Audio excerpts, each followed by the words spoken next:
I would recommend this course to everybody. I think it's good for new agents like myself. I wanted to learn the secret that all agents had, all successful agents had, and I got more than that. Another day one. Monday, another day one. Start every single day as if it was your first day, and you'll be successful. Signature!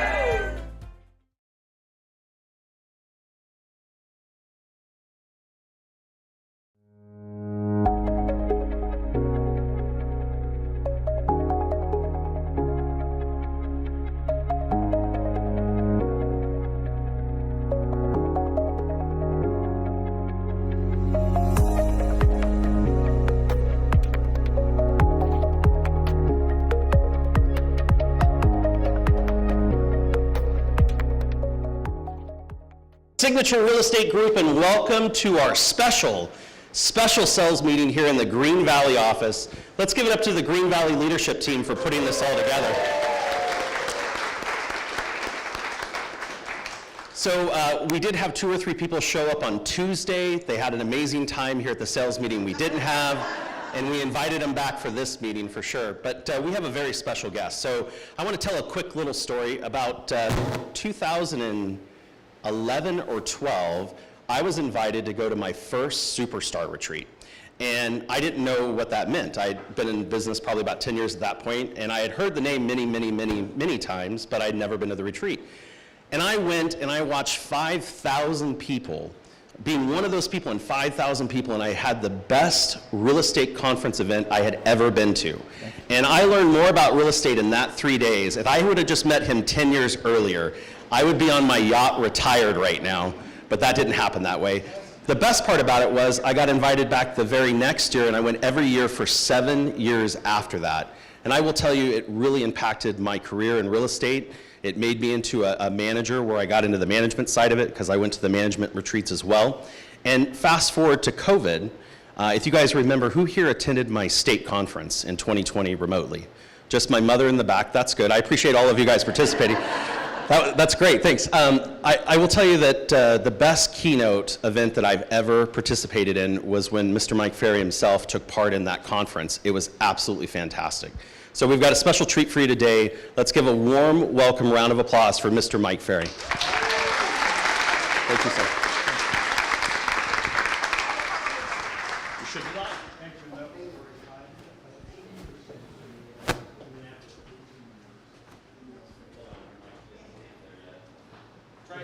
Is it on?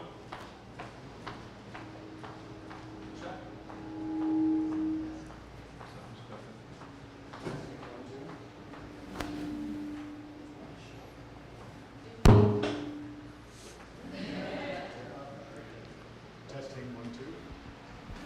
How you doing? Let's do the other one. I have to undress. Trust me, you won't be excited. Test. Sorry, technically. That's okay. Hold on 1 second. As we were about to say good morning. That's better. We've lived in Las Vegas 18 years. We live at a place called Park Tower, which is down off Flamingo near the Strip. And we made the decision when we moved to Las Vegas that if we were going to be here, hold on, I do this for a living. If I can hear it, they can hear it. Okay? So I've made this decision, if we're going to live in Las Vegas, we'd live down in the middle of all the action that takes place. But then, of course, we joined a couple of the country clubs, Dragon Ridge, Southern Highland, Las Vegas Country Club, and we found that all the action is in the communities, really not on the Strip unless you're a tourist. So when I get to speak to a group of local realtors like I get to today, I'm always excited about talking to the local real people that this is Las Vegas right now. That's been happening all morning, so we just have to live with that. So let me ask this question. How many people here would like to take more listings in the second half of the year than they took in the first half of the year? Let's see where you are. So good, right? I think we're on the same track. And how many people would like to make substantially more money the second half of the year? So I'm a great believer that money is a result of the good quality service you give other people. The higher the quality of service you extend and give, the more money you're going to make in return. And it's an interesting business because I think most of us understand that as independent contractors, you know, we are a little bit adverse to being told what to say and what to do.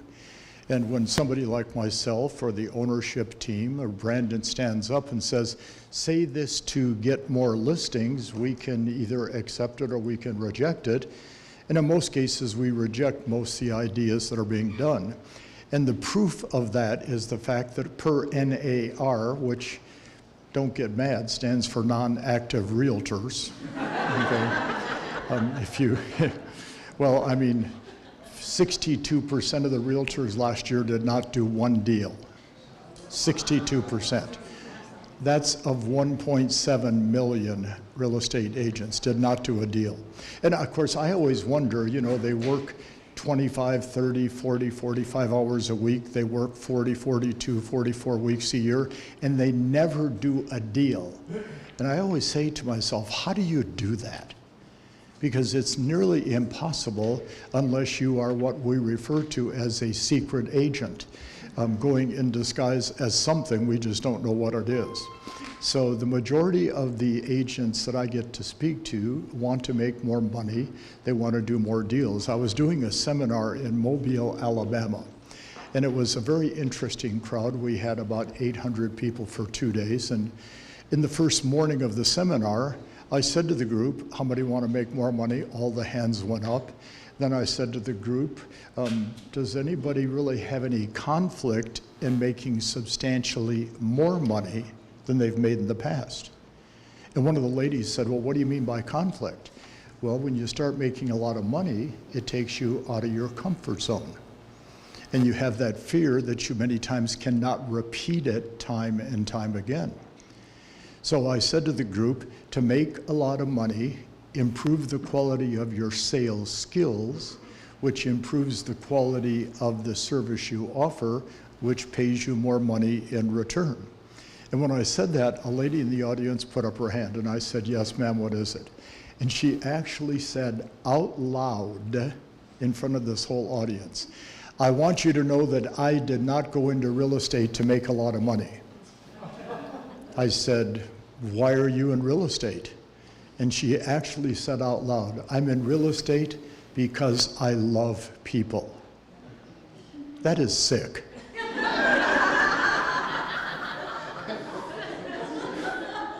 Well, think about it. Why do people work? Come on, tell me. The lady that does your hair or a man does your hair works to make money. Person that sells you your clothes works to make money. Person that sold you your car works to make money. Then we go into real estate and we say things like, I love the homes I sell. The average price in Las Vegas is about $450. How can you fall in love with that kind of a house? And if you're living in one, buy a new one, okay? But it's all based upon the income we have. So I'm going to ask you to write down a couple words. This is note paper we gave for you folks to take notes on. I want you to write down the words, take a lot of notes today. Write down, take a lot of notes today. We know for a fact that if a person writes things down, the learning curve actually accelerates. Do we have anybody that is by chance a former school teacher in this room? Do we have any former school teachers? We have one. And sir, what did you teach in terms of grade level? Second grade? Good. South Central LA. So bulletproof vest, okay. Part of the career apparel, okay.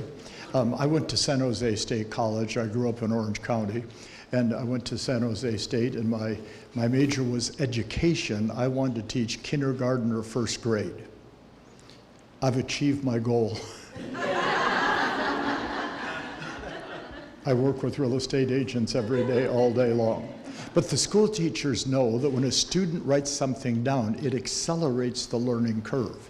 So whether we are, can we figure that out, do you think, somebody back there?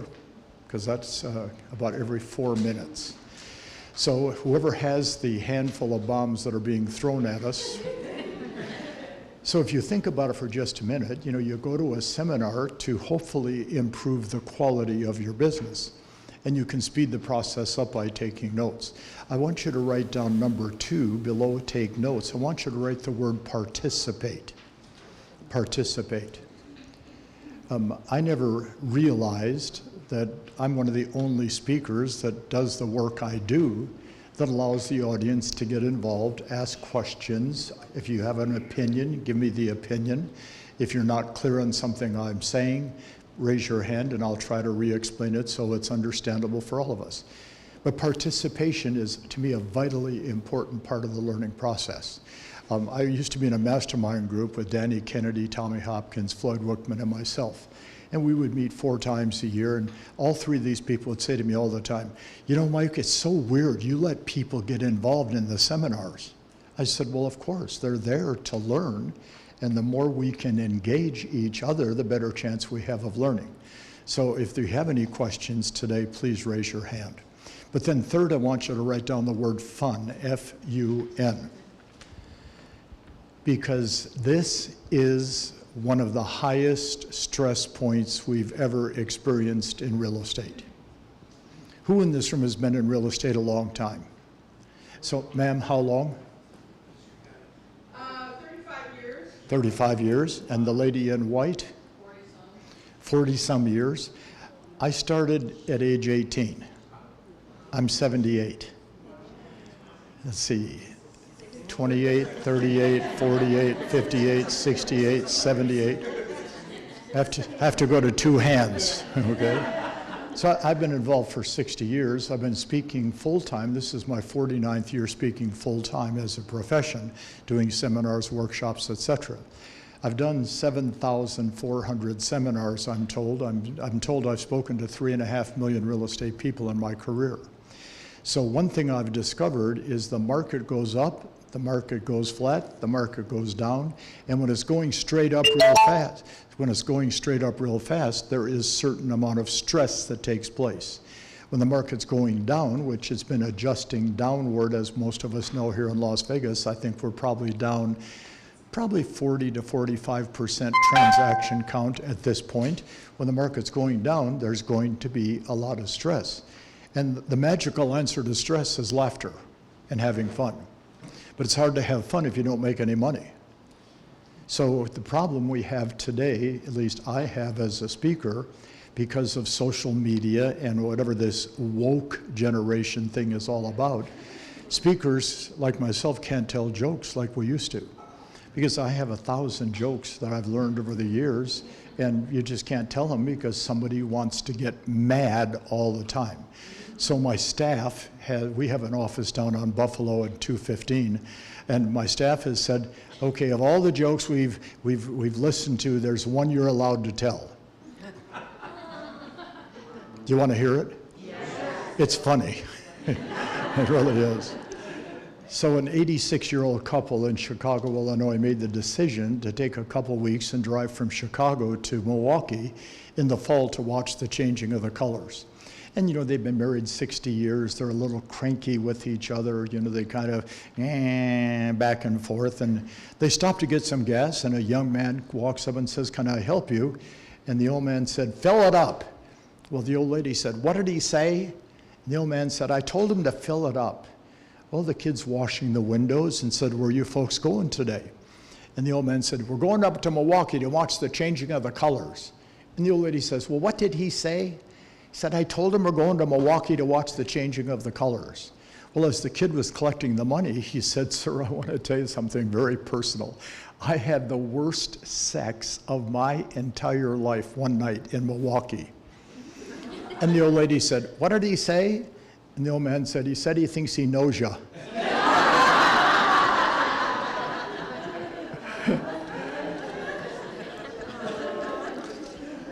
If you didn't get it,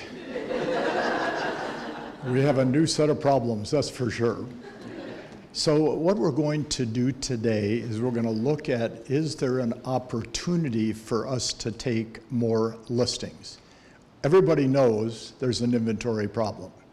And I'm not really sure if it's an inventory problem or is it the simple fact we normally have a lot of excessive homes for sale. And at this market, we don't have excessive homes for sale. Yet, how do we have an inventory problem, which we have, and have expired listings, which we have? Because 8 months ago, there were no expired listings. Vulcan 7, Ren Jones, a friend of mine, he said, man, I'm in heaven because he sells people expired listing leads. But he went for 18 months and couldn't sell anything to anybody because there were no expired listings. So we're in a market that is probably just a little bit confusing. So I'm going to ask you to write down a statement, and then we're going to talk about this statement for a few minutes. I want you to write down, if you would please, selling real estate is simple. Selling real estate is simple. Comma.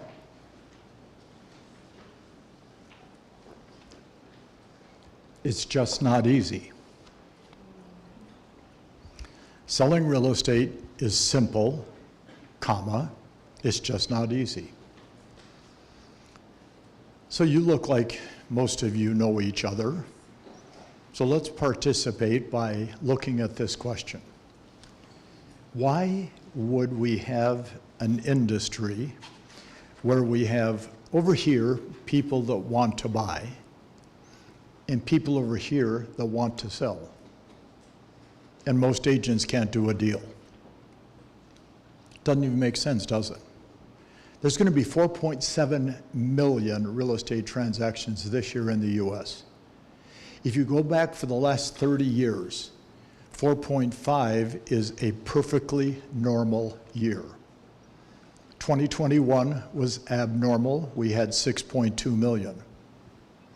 And prices escalated, multiple offers on every property, and the inventory was absorbed very quickly because COVID brought about 2 million people into the market as potential buyers.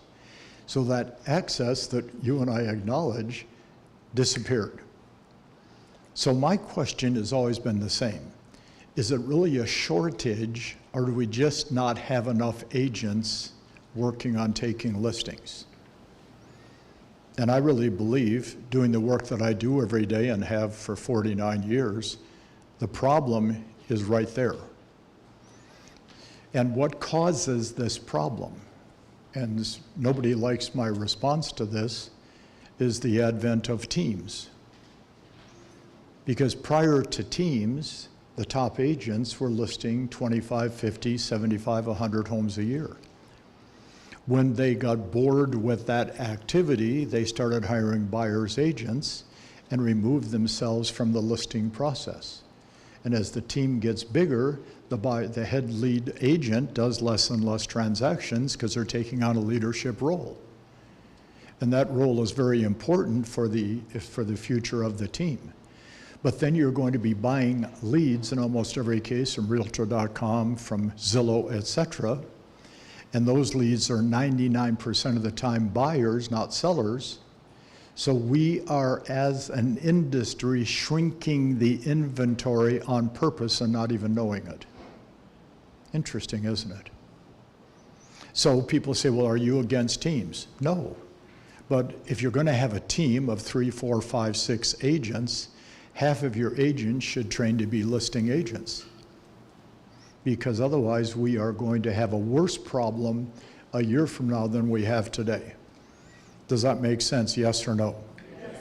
Now, I will tell you that 90% of the time when I say what I just said, people go, it's stupid, it's the market, it's the economy.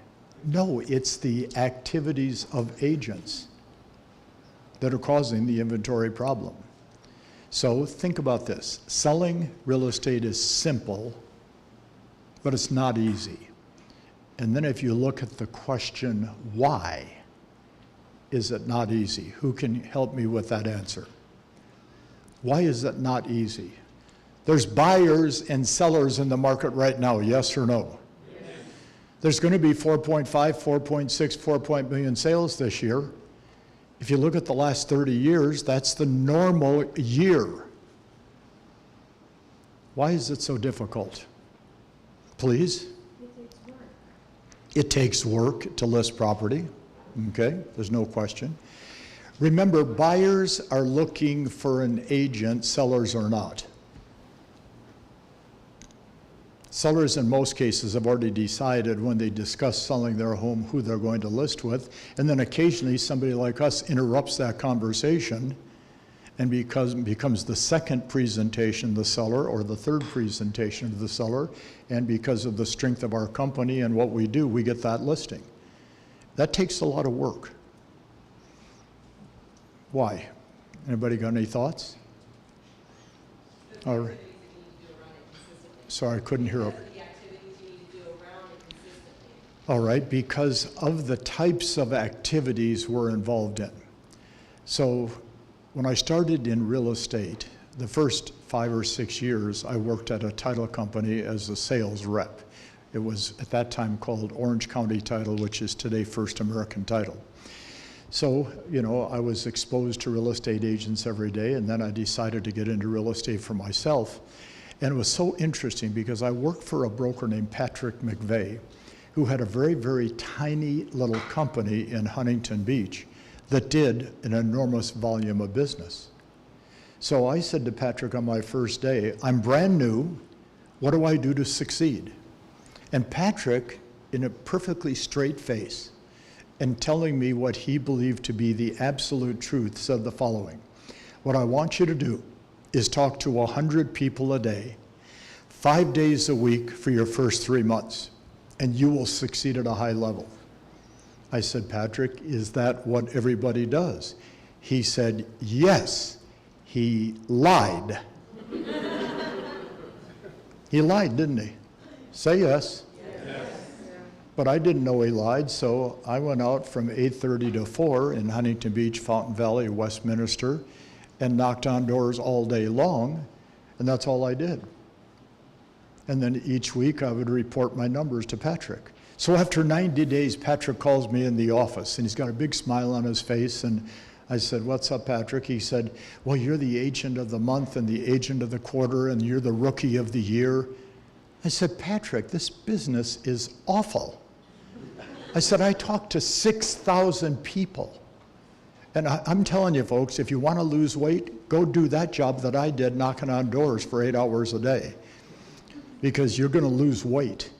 So therefore, I said, Patrick, this business doesn't make sense. He goes, Michael, you've done 36 deals in your first 3 months, which I did.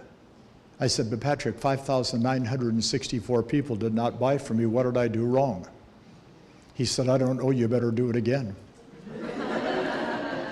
So my first 18 months, all I did was prospect and make presentations.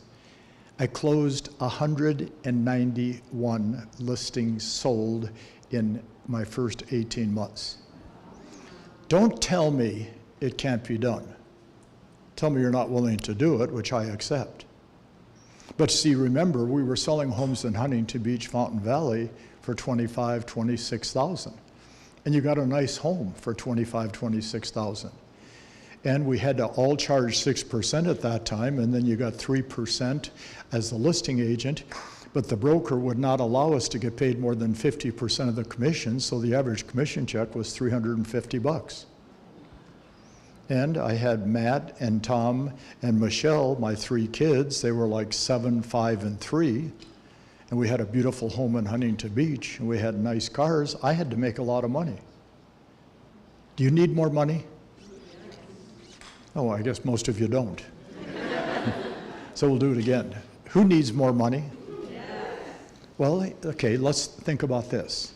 Selling real estate is simple. It's not easy because we don't talk to enough people.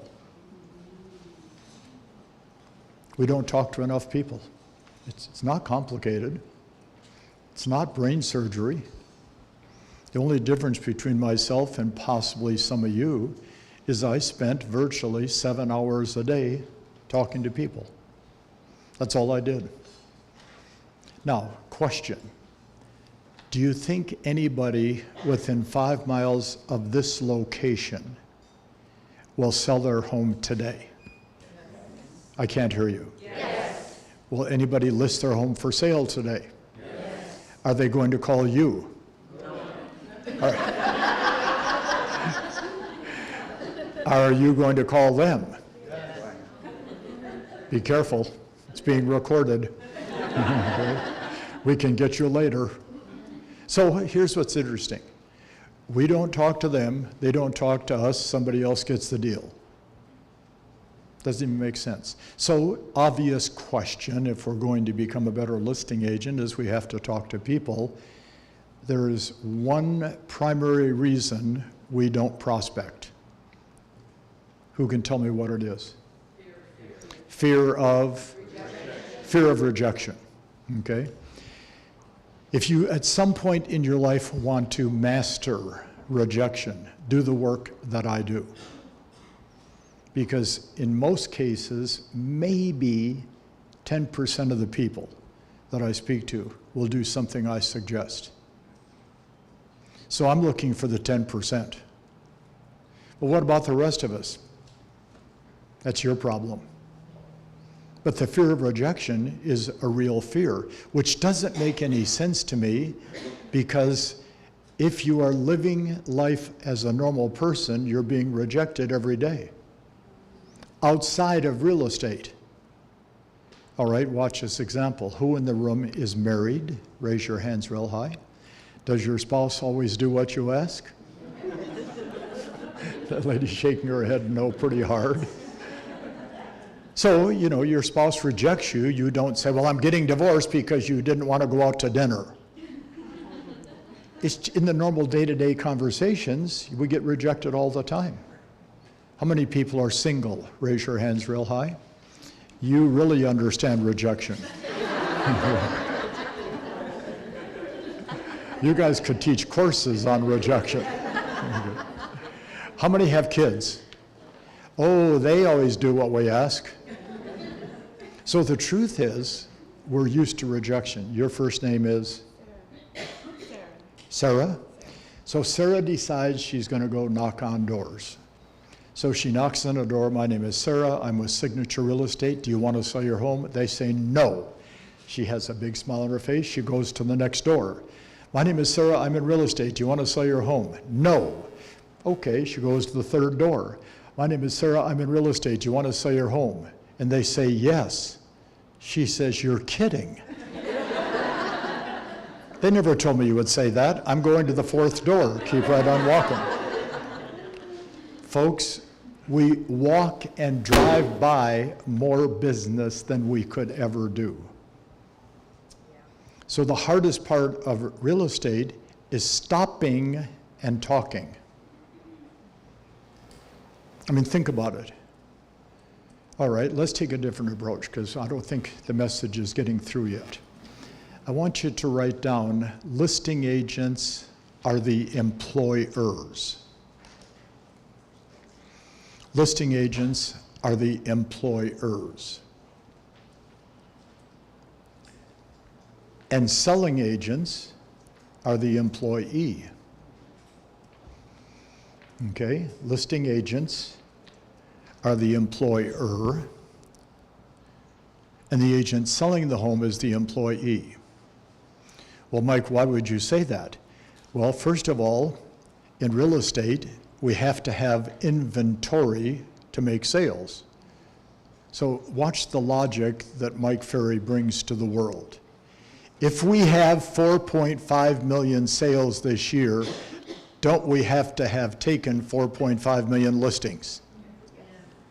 Okay, now anybody that didn't understand that, let me repeat it. You can't have sales when you don't have listings, yes or no? Yes.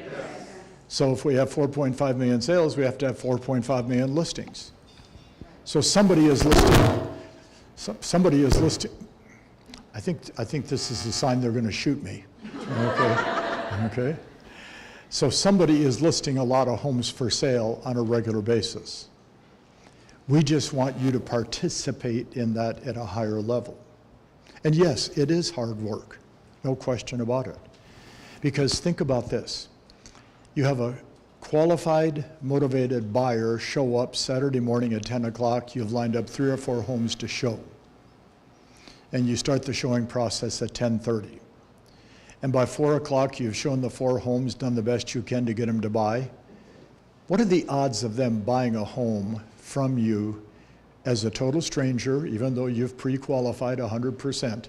What are the odds of them buying a home from you on the first showing? 10%. Maybe 10%. So now maybe they say, well, we'll come back tomorrow at noon, show us more homes. We go, okay.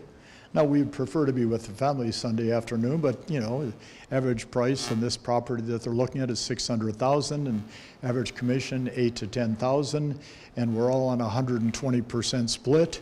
So we're going to make a lot of money in this deal, and we don't want to let them go to somebody else. So we then spend Sunday afternoon, and at 5 o'clock they sign a contract. But then I say to you, you've invested about 9 to 10 hours in this transaction. Yeah, but I'm getting a big commission check. All right, let's take a different approach. How often do you make a 9-hour listing presentation?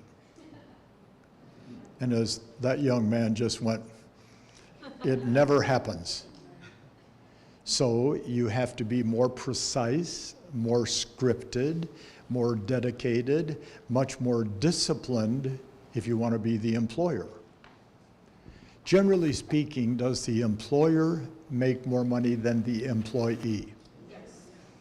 All right, so if you work on listings, you are the employer, you control the inventory.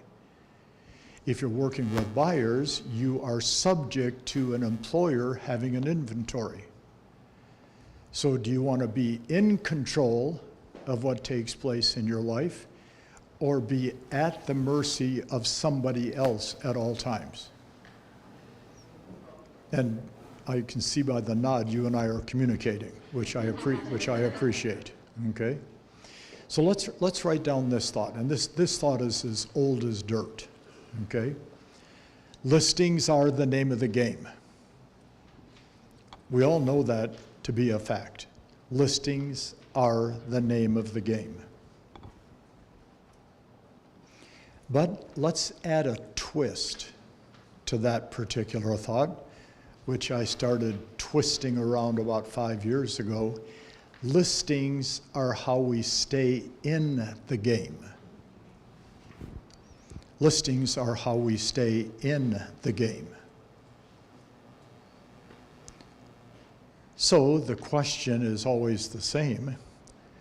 Do you want to be the employer or the employee? And do you want to be in this business for a long time? Who would like to be in this business at a higher level of productivity 5 years from now? Okay? Don't get mad. Don't get upset. Just look at the logic of my question. What are the odds of you doing that if you're working with buyers only? The highest and fastest burnout in real estate in the last 4 years has been buyers agents. Okay, so let's take a different approach. You represent a good buyer, and you write an offer, and you're going to probably write it for above list price, even in this crazy market we're involved in today in Las Vegas. So it's listed at $550, and you write the offer at $575, and then you call the listing agent, and you're one of 4 offers. Painful, not for you, painful for your buyer. Because as you remember 18 months ago, there were 10, 20, 30, 40 offers on almost every listing that was taken. Painful for the buyer. But I've also said, what about the listing agent that suddenly now has to evaluate 4, 5, 7 offers to decide what's the best thing for the seller? So the business has gotten dramatically more difficult as the market has adjusted, changed, gone up and down over the last 4 or 5 years. And the post-COVID effect, and that was a terrible thing that happened to humanity, that COVID problem, this post-COVID effect has really thrown the real estate economy up and down and sideways and backwards and forward. The only way to stay in real estate at a productive level for a long period of time is to become a listing agent. And if you're working primarily with buyers, which is what probably 85% of all Las Vegas agents do, they work with buyers only, because it's a small community of agents in Las Vegas that list property. And there's a pretty good chance that small community in Las Vegas are being trained by yours truly. Well, why don't you talk to us about buyers? Because there's nothing to talk about. I mean, how difficult is it to unlock the door, open the door, invite them in, shut up, let them look at it, and then ask them if they want to buy it? Because in most cases, that's about the entire showing process. But it's so emotional. No, it's not emotional, you are. And you're emotional because you don't know what you're doing. Because if you know what you're doing, it's a very logical process we take them through. So what we're going to do is I'd like to share with you what I refer to as the 5-step Mike Ferry listing process. This is a process I developed for myself in 1970. Folks, I went for 18 straight months, averaging 14 to 15 listings taken per month. One thing I know how to do is list property. Yesterday in Rancho Cucamonga, had a nice office like you folks and similar business model as you folks. And one of the people asked a very, very fair question. Do you know Tom Ferry? I said, yes. Well, is he related? I said, he's my father. I said, he's my son. Why do you ask? Well, I really like what he teaches versus what you teach. I said, you got lots of options. The biggest challenge that keeps productivity down is the options in real estate. Because we're independent contractors. And we generally, as human beings, take the path of least resistance. I tell Tom all the time, in fact, we'll see him again this next weekend after the retreat. I tell Tom all the time, there's a reason I've always called you Tom Terrific, because you're excited, you're inspirational, motivational, you pump up the audience, and they don't know that you've never sold a home. So you can't talk about the things I talk about. Isn't that interesting? Because Tom is very popular, but Brian Buffini is very popular. I mean, there's so many. When we started doing this in 1975 full-time, there were 5 of us that did 90% of the seminars in real estate. Today, there's 6,000 speakers that are active in the market. I'm thankful that I have this position today, okay? But one thing I have done, been true to my word on, I teach the same system whether I'm doing a program in Italy for my company there, or a program in Russia for my company there, or a program in Belgium for my company there, or I'm doing it in Las Vegas. It's a 5-step process that's not difficult to follow, but you got to follow it to get the end result of a contract signed. So let's go to step number 1 on listing property. Pre-qualify 100% of the people, 100% of the time, no exceptions.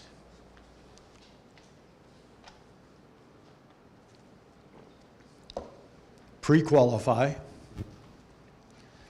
100% of the people, 100% of the time, no exceptions. Well, Mike, what about this exception? My mother wants to sell her home. Your mother is talking to other agents. Don't kid yourself. Everybody talks to more than one agent. Am I right or wrong? Come on. So we differentiate ourselves from this group to this level up here by doing the pre-qualifying process.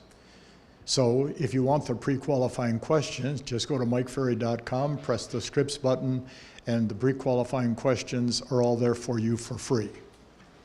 So Sarah, you're a potential seller. Somehow I've been introduced to you. Maybe it's a past client referral. Maybe you were for sale by owner. We've agreed to talk further about the sale of your home. We're going to meet Saturday at 4 o'clock with you and your husband. So I'm going to call you in advance of my presentation and pre-qualify you. So Sarah, role play with me. Ring, ring, ring. Hi, Sarah, it's Mike Ferry. I'm looking forward to seeing you Saturday at 4 o'clock. Before I come out, there's a series of questions I need to ask. May I ask them now? So they can hear. Yes. Good. First question I would like to ask you, Sarah, if what I say makes sense and you feel comfortable and confident that I can get your home sold, are you and your husband planning on listing your home with me when I see you on Saturday? Yes. She said yes. That almost never happens. But thank you for that, okay? Now, they will say 90% of the time, we're not sure. Well, good. Then let me ask you this question. Are you interviewing more than one agent for the job of selling your home? Yes. Yes. Good for you. I think comparison shopping is very important. And tell me again where you're moving to. You don't have to respond. And then I ask, how soon do you have to be there? So I'm looking for the motivation, because if there's no motivation, what's the point of going out and spending my time? Get over the fact that if they're going to move in a year, they will not remember you after your last conversation, which is going to be today. So that old concept in real estate of building rapport for the next year with somebody that may want to sell it for a year, you're going to lose 10 listings while you're working on the one that you're not going to get. Think about the logic of what I just said. So then I say, I'm sure you guys have a price in mind for listing your home for sale. What price do you have in mind? And they're going to give us a price that's way too high, or they're going to say, you're the real estate agent, you tell me. And the script says, if they say you're the real estate agent, you tell me, you smile and say on the phone, as a professional agent, I study homes and prices every day. Therefore, I know exactly what your home should sell for. What price won't you go below? Well, we're not going to go below $675. And I'm thinking this thing is worth $550 max.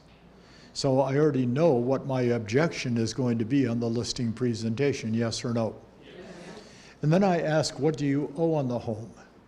Well, that's really none of your business. Well, actually it is my business, because my job is to determine how much you're going to receive after it sells and closes. So how much do you owe on the home? Now watch, they want $650, and she said, we owe $600. Do you want that sale? Do you remember back 2008 to 2012 when the world revolved around the word short sales? That was the biggest lie in the history of real estate. Short sales, because they were long. They took forever, yes or no? I don't know why they called them short sales. They should call them maybe, sometime, could happen. If it does happen, you're lucky, long sale. That's what it should have been called. So I'm going to pre-qualify, ask all the questions, and the last question I'm going to ask is I'm going to send over a package of information that is related to getting your home sold. Would you and your husband take a few minutes and review it before I get there? And they say yes. So now I know the motivation, I know what they owe, I know what they want for the home, I know they're talking to other agents. I've asked them to describe the home for me in detail so I don't have to see it to evaluate it. Does step number one make sense, yes or no? Yes. But here's the objection I get from agents. What if they won't answer the questions? Then you don't go. Well, okay, you go to your local family doctor. And we go to Dr. Hess, right down off, less than a mile from here. And Dr. Hess is going to take your blood pressure, your temperature, and your pulse before he talks to you. He pre-qualifies. And if you say no, he asks you to leave. Think about it, all right? You will never get on a commercial plane where the pilot doesn't pre-qualify the plane by doing a pre-flight checklist. You go to an attorney with a legal issue or problem, they'll ask you 10, 20, 30, 40 questions before they decide to take the case. They're pre-qualifying. So what do? We get a phone call. I'm thinking about selling my home. I'm on my way. To what? A waste of our only asset we have that is not duplicatable is our time.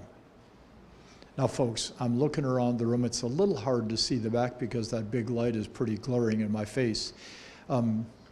Did you guys know that the average age of a real estate agent today is 58 years, 7 months? That's the, look at, she goes, I finally figured out I'm average, okay? All right, so let's do a little Be Honest, because this is a little bit younger audience that I'm speaking to today. Yesterday, the average age was dead. Well, go to places like Rancho Cucamonga or Scottsdale. I told the broker in Scottsdale, what I want you to do is buy a casket for your office and and place it inside the front door. And every agent that acts dead, ask them to lie down. Hey, Bob, come here. I didn't do anything. I know, get in. And then just close it, Brandon, for like 10 seconds. When that fool comes out, he'll do everything you tell him from that point on, let me tell you. So who in this room, and let's be honest, I mean, we can see, so lying isn't going to help. Who in this room is age 50 or above? Raise your hands real high. Okay, so it's a bigger percentage in the back, because that's where the Baptists sit.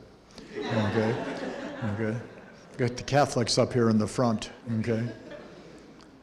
Do you guys want to hear a cute joke? It's another one I'm not supposed to tell. This Catholic dies and goes to heaven. And a Protestant dies and goes to heaven, and he's being greeted by St. Peter, and they're touring around heaven, and the Protestant noticed there's this wall that goes forever down the right side of heaven. And he looks up, he can't see the top, there's no doors to get through, and finally says to St. Peter, what's that wall for? He said, it's for the Catholics, they're on the other side. And the guy said, why would you put the Catholics on the other side? Well, they think they're the only ones that are up here. That was told to me by a Catholic priest, okay, who was actually a bishop in the church. So I want you to think about this. Every business pre-qualifies except for us.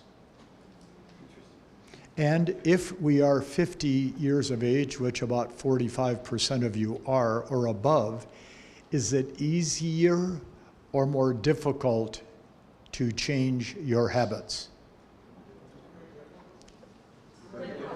Much more difficult.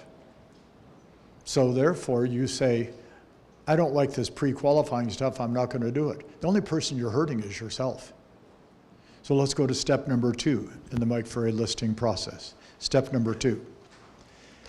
Mail or deliver a business-oriented pre-listing package. Mail or deliver a business-oriented pre-listing package. And I'll explain to you what's in that in just a moment. A business-oriented pre-listing package. I don't get it.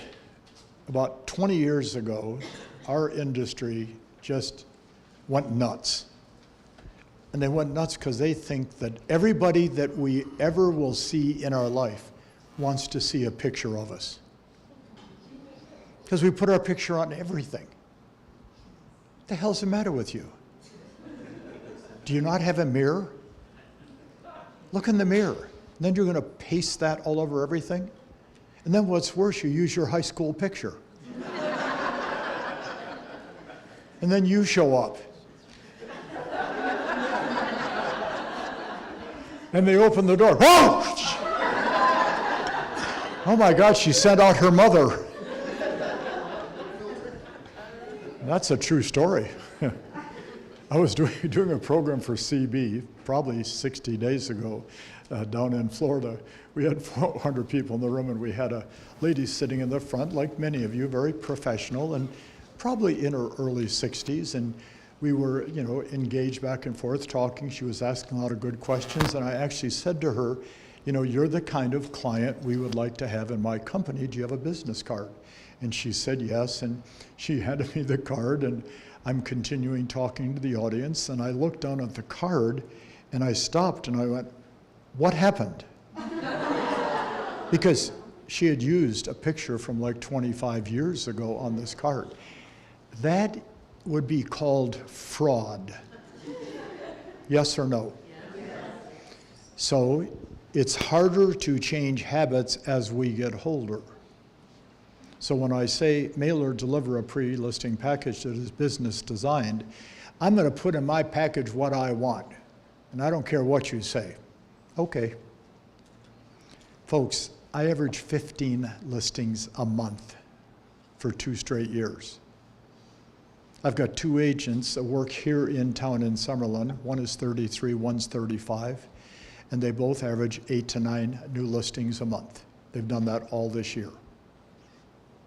See, don't tell me it can't be done. Just tell me you're not willing to do it. I can accept that.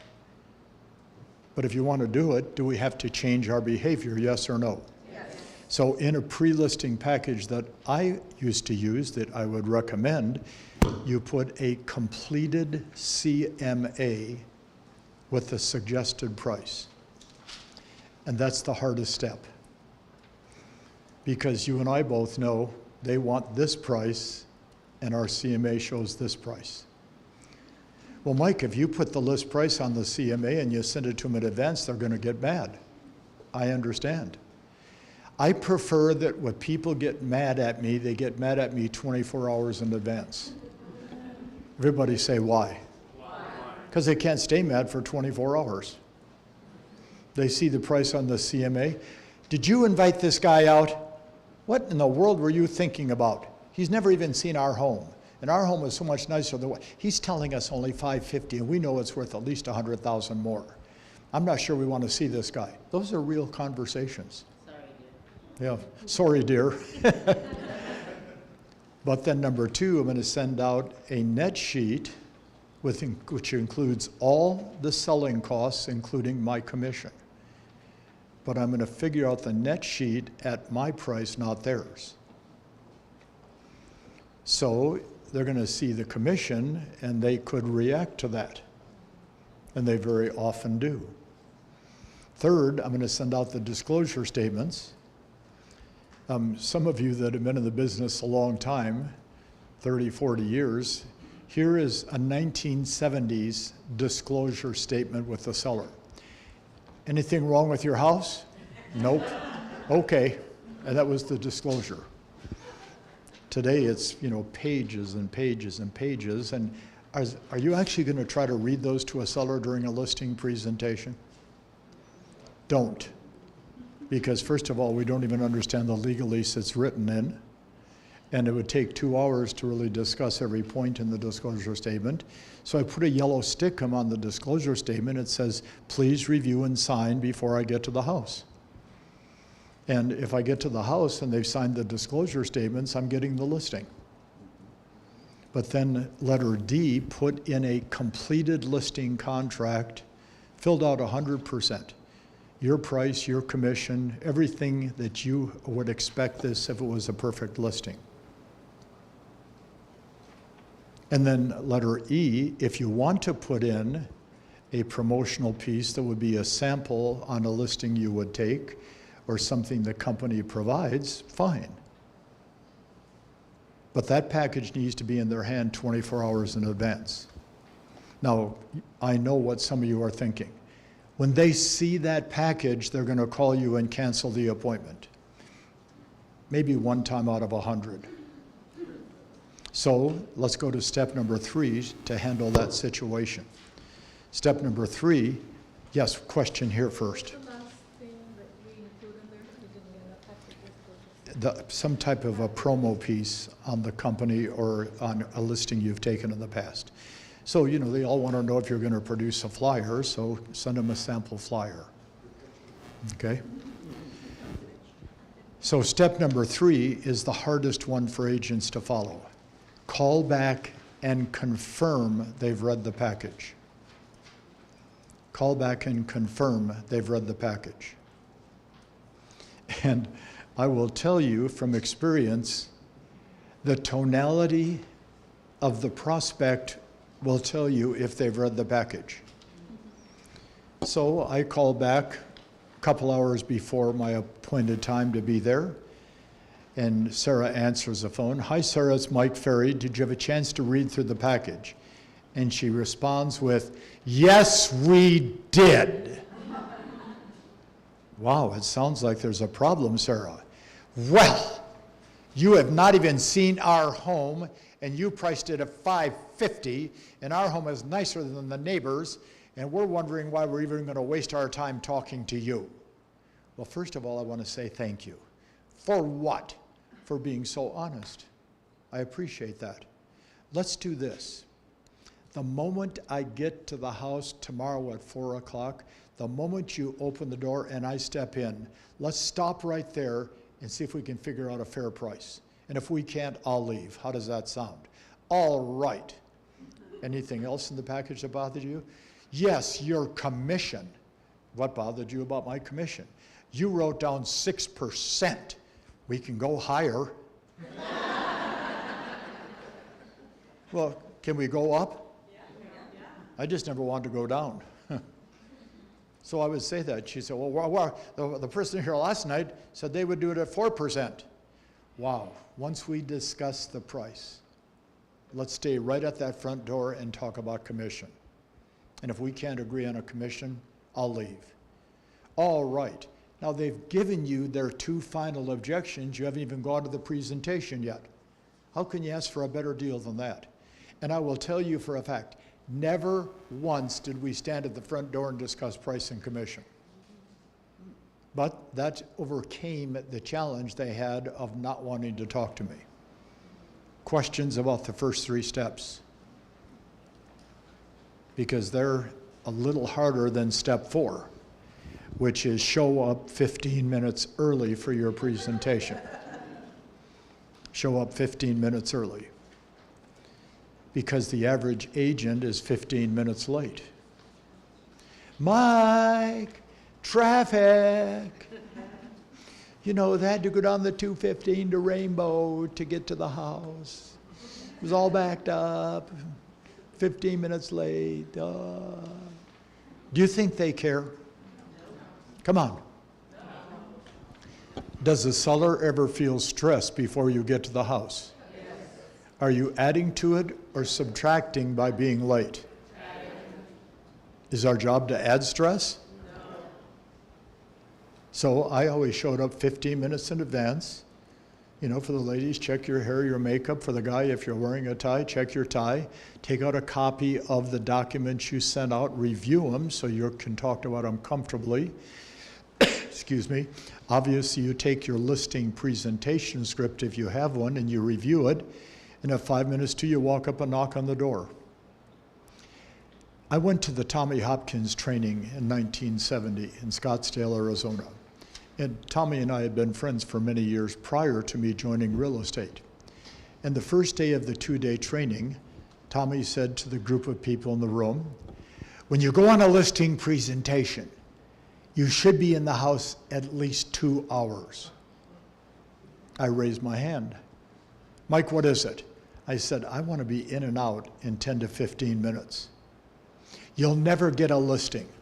Okay. Who would like to get more listings? Get in and out in 10 or 15 minutes. Everybody say why? Why? Because the more you talk, the less chance you have of getting it. So I've had a challenge for a couple months with my voice, which isn't very good for a speaker. So I go see Dr. Hess and about 2 months ago, and I said, Dr. Hess, I feel like I'm losing my voice. And he said, well, I have a solution. I said, well, tell me what it is, I'll do it. He said, shut up. I said, well, it doesn't work in my business. So we have to understand there are certain challenges we face when we go out to list property. You can overcome them if you're not stressed and you're not anxious and you're not screaming into the house at the last minute and running up to the door and then discovering you have the wrong package of information, it's at the office. I mean, folks, you got to figure this thing out. But then step number 5 is probably the most important. Read, R-E-A-D is the first word, the script to the seller. Read the script to the seller. And everybody here has a script. Because every time you go out with a buyer or seller, you say the same stuff. So you have a script. Don't get mad at me. Just isn't any good. Because if you're not listing at least 7 out of every 10 that you present to, your script is not very good. Well, it's my script. Okay, so let me ask you this question. How many people are downloading your scripts off the internet each month? Oh, that's right, nobody. Mine get downloaded 30,000 times per month. My scripts get downloaded. They're used by almost every company in North America under their name. Most of my competitors use my scripts. They just put their name on them. That's part of the business. It doesn't bother me any, it's just part of the business. But see, are you asking enough questions? So let's write down under number 5, read the script. Let's write down something that's very important. Are we willing to use a different canned presentation? Are we willing to use a different canned presentation? Has anybody here ever drank one of these things called a medicine ball? Yes. They're amazing, aren't they? Yeah. 3 weeks ago, I went for 2 weeks without a voice. Dr. Hess said, drink a medicine ball. Well, I thought of that as something we would throw at each other in the gym. So, excuse me, but I'm trying to maintain my voice. It's about 10 types of tea and honey. All right, let's do a be honest.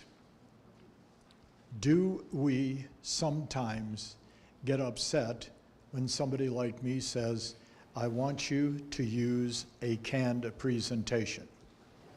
Does that bother us, yes or no? Yes. Okay, why? Say it? Okay, I think that's very valid.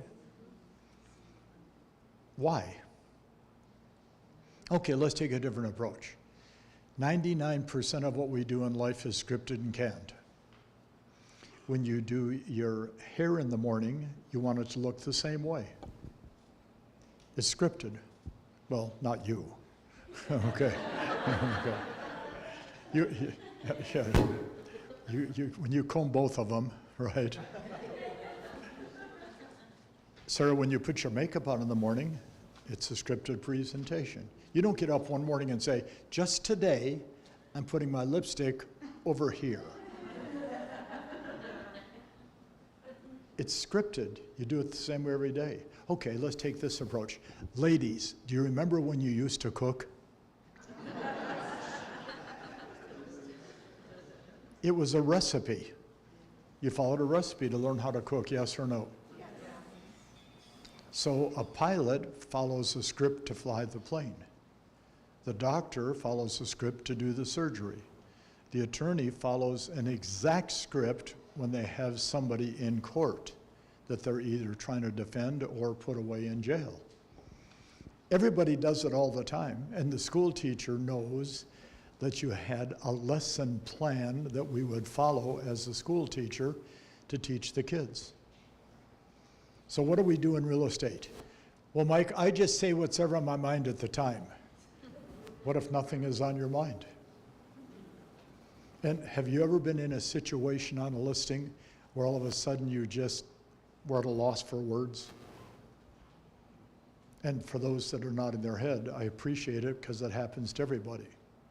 So I've done this little seminar I'm doing with you guys today. Probably out of the 60 I've done in May and June, the first week of July, probably 50 of them were this topic because we offered two topics, and I think you picked the right topic, which is listing property.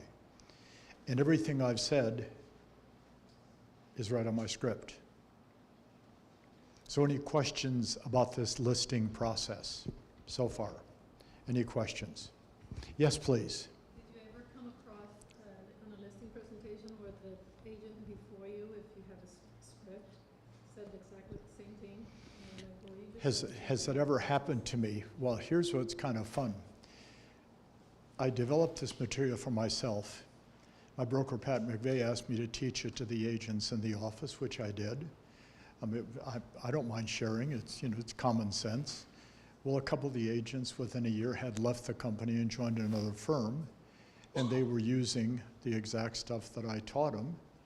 And I'll never forget going up to a for sale by owner one day in Huntington Beach and knocking on the door on a Saturday afternoon, and the man answers, and first thing I said is, have you had an opportunity to talk to some good agents about the sale of your home? Well, yeah, we had a guy here yesterday that was really good. Oh, may I take a look at your home? Maybe there's something I could say or do to supplement what he said and get your home sold. Yeah, you can walk around if you want, but if we're going to do it, we're going to list with him. I said, I have no problem with that.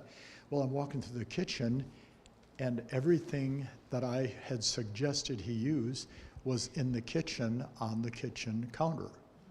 So it was the entire Mike Ferry listing process, but under his company's name instead of mine. So when I got there, I picked up the package and I said to the guy, how about if I review with you what he reviewed and give you a couple different twists to it?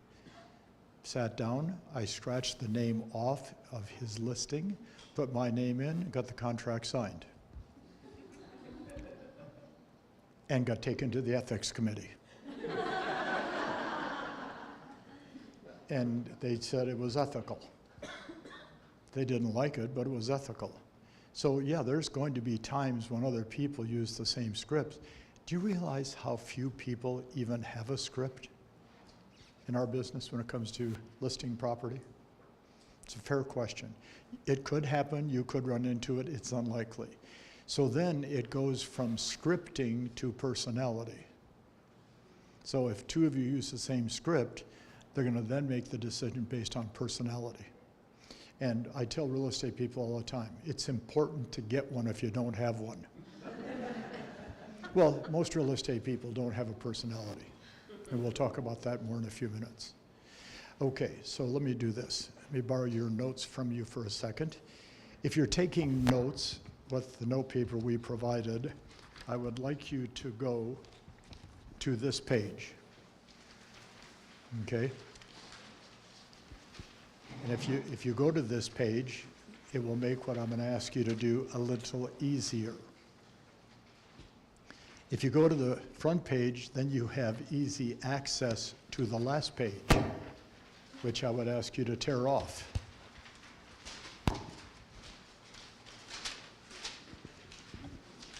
I know a handful of you over the years have gone to one of my superstar retreats. Who's attended one of my retreats in the past? And thank you, because I saw the smile earlier, and thank you for that. We started doing the retreats in 1985, and I started doing them because Floyd Wickman, who is a great speaker out of Detroit and a very close friend of mine, had a program that he still does today called the Sweat Hogs program. And some of you may remember that Sweat Hogs training from the old TV show with John Travolta, the Sweat Hogs.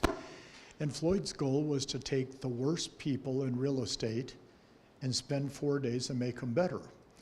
And my goal with the Superstar Retreat is to take the best agents in real estate and make them better, or take the agents that want to become the best and show them how to make that happen.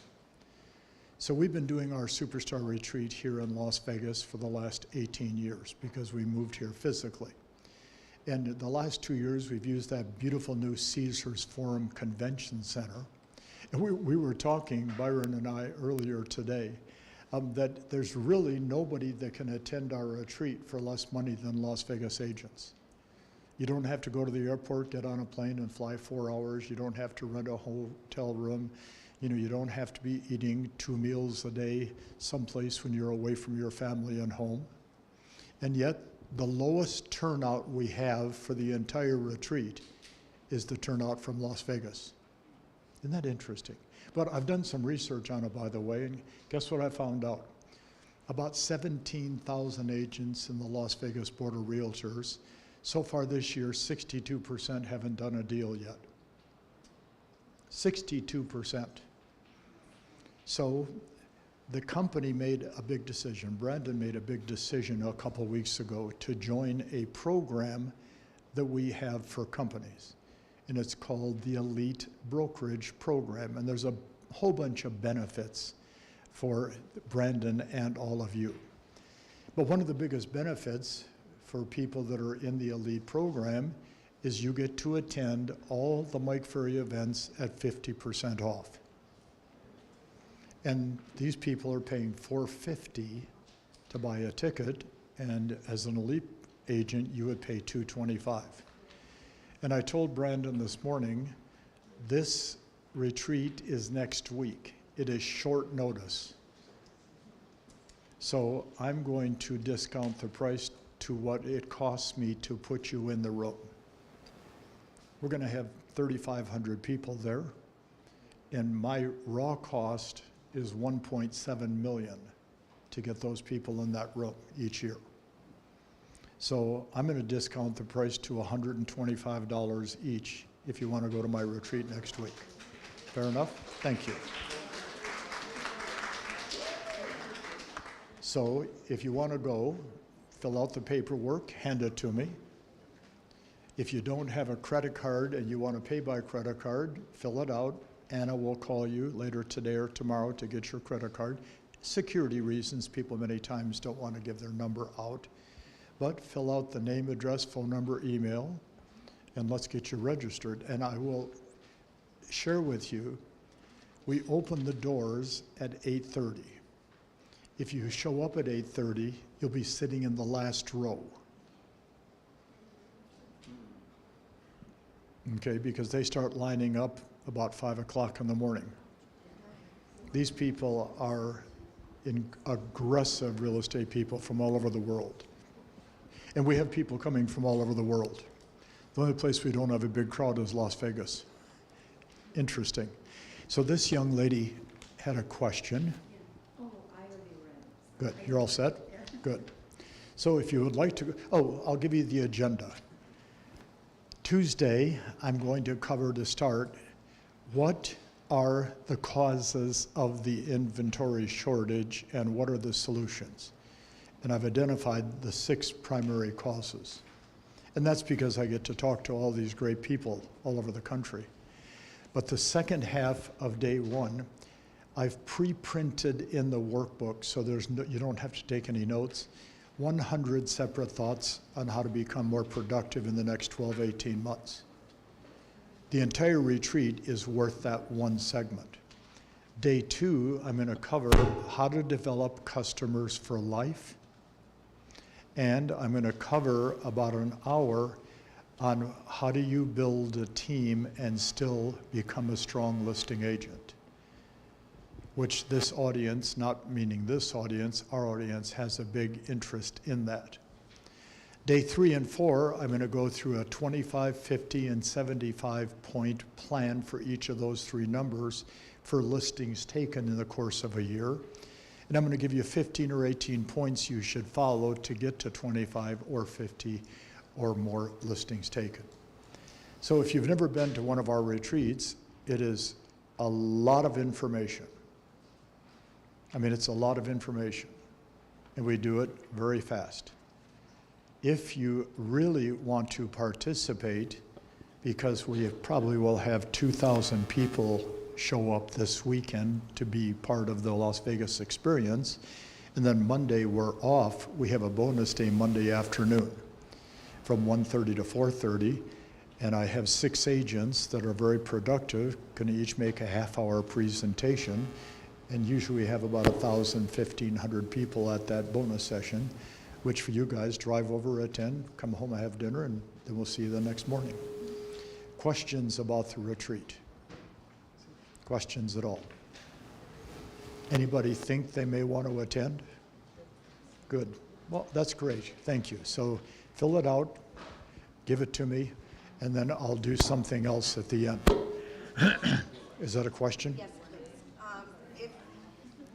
If you could only make 3 days of it, would you, if it's still okay? If you can only make 3 days of it, I would do Tuesday, Wednesday, Thursday. But it's okay to just, Yeah, and the day that you're not able to attend, the week after, I'll send you the notes from that day.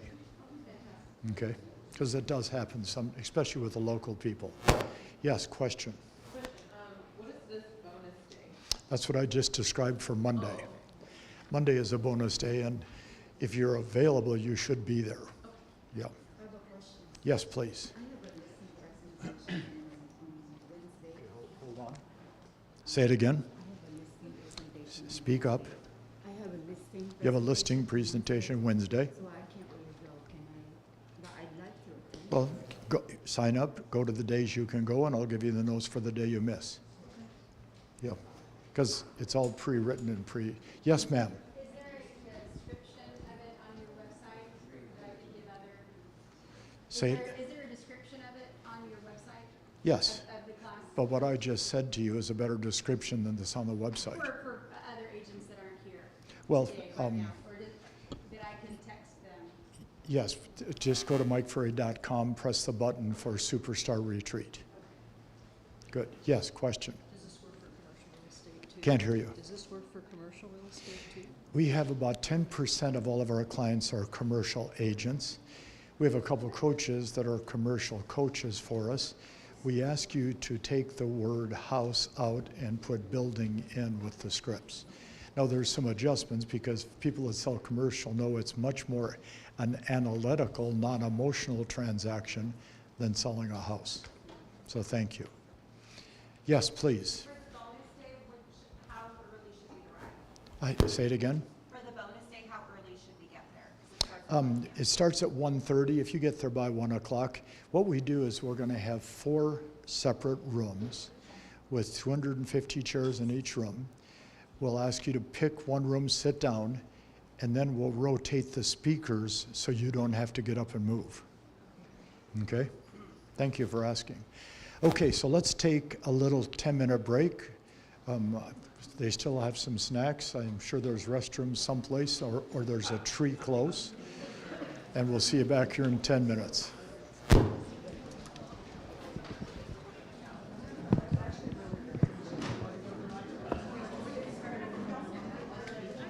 Another question for you, since I do over 100% commercial deals,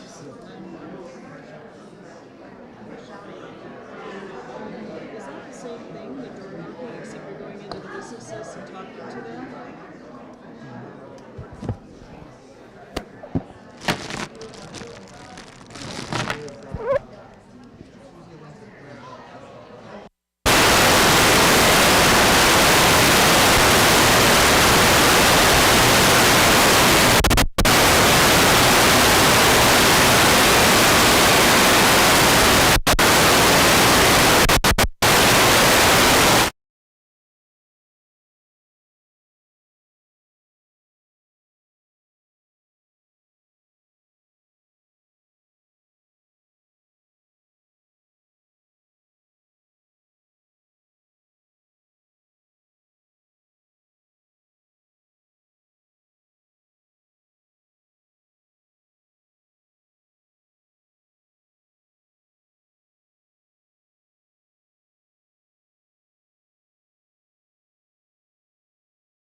Yeah, I'm just in business. It's a clinic I have in business.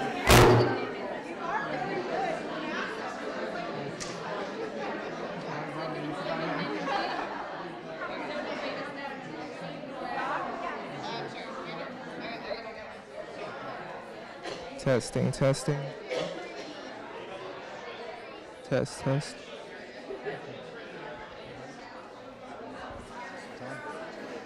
Okay, let's begin, let's begin, let's begin.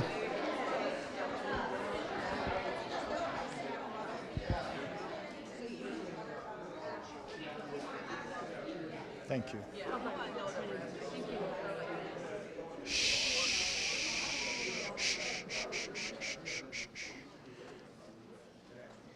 If we can find our seats, please, and get started.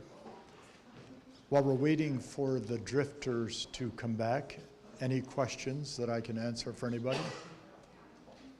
While we're waiting for the drifters, questions at all? So I have a routine that I have used for probably 20 years. When I'm being introduced by somebody, I'm standing off to the side, and as the person is deciding and saying something about me, which usually is very kind, I say to myself 3 times, this is the best audience I've ever had. This is the best audience I've ever had. This is the best audience I've ever had. So when I start, I have the thought in my head that this is the best audience that I've ever had. I've done 60 of these so far in this pre-retreat, and this is the last one I'm going to do. And I will tell you for a fact, this is the best audience I've ever had. Okay? No question. By far. And I'm not surprised, I'm not shocked, I'm thankful. Because I did 2 of these on Tuesday, one in Corona, one in Chino for a company. Then I did one the next day in Rancho Cucamonga. And I actually thought that I was speaking to a funeral. Because, I mean, I had a situation take place in Long Beach, and you'll get a kick out of this. I had a lady sitting in the front like her. It's Wendy, correct? So where Wendy is sitting, and I'd been speaking for an hour and a half, and this lady had not laughed or smiled once. I mean, she just sat with this stunned look on her face. And when you're used to an audience responding all the time, it took me off guard. And finally, after about an hour, I stopped and I said, folks, excuse me a minute. Ma'am, what is the problem? And she said, with what? I said, you never laugh and smile. You haven't smiled once in an hour and a half. And she actually said out loud, I don't laugh and smile, it causes wrinkles. I couldn't let that go. I looked at her and smiled and said, obviously at one point you laughed a lot.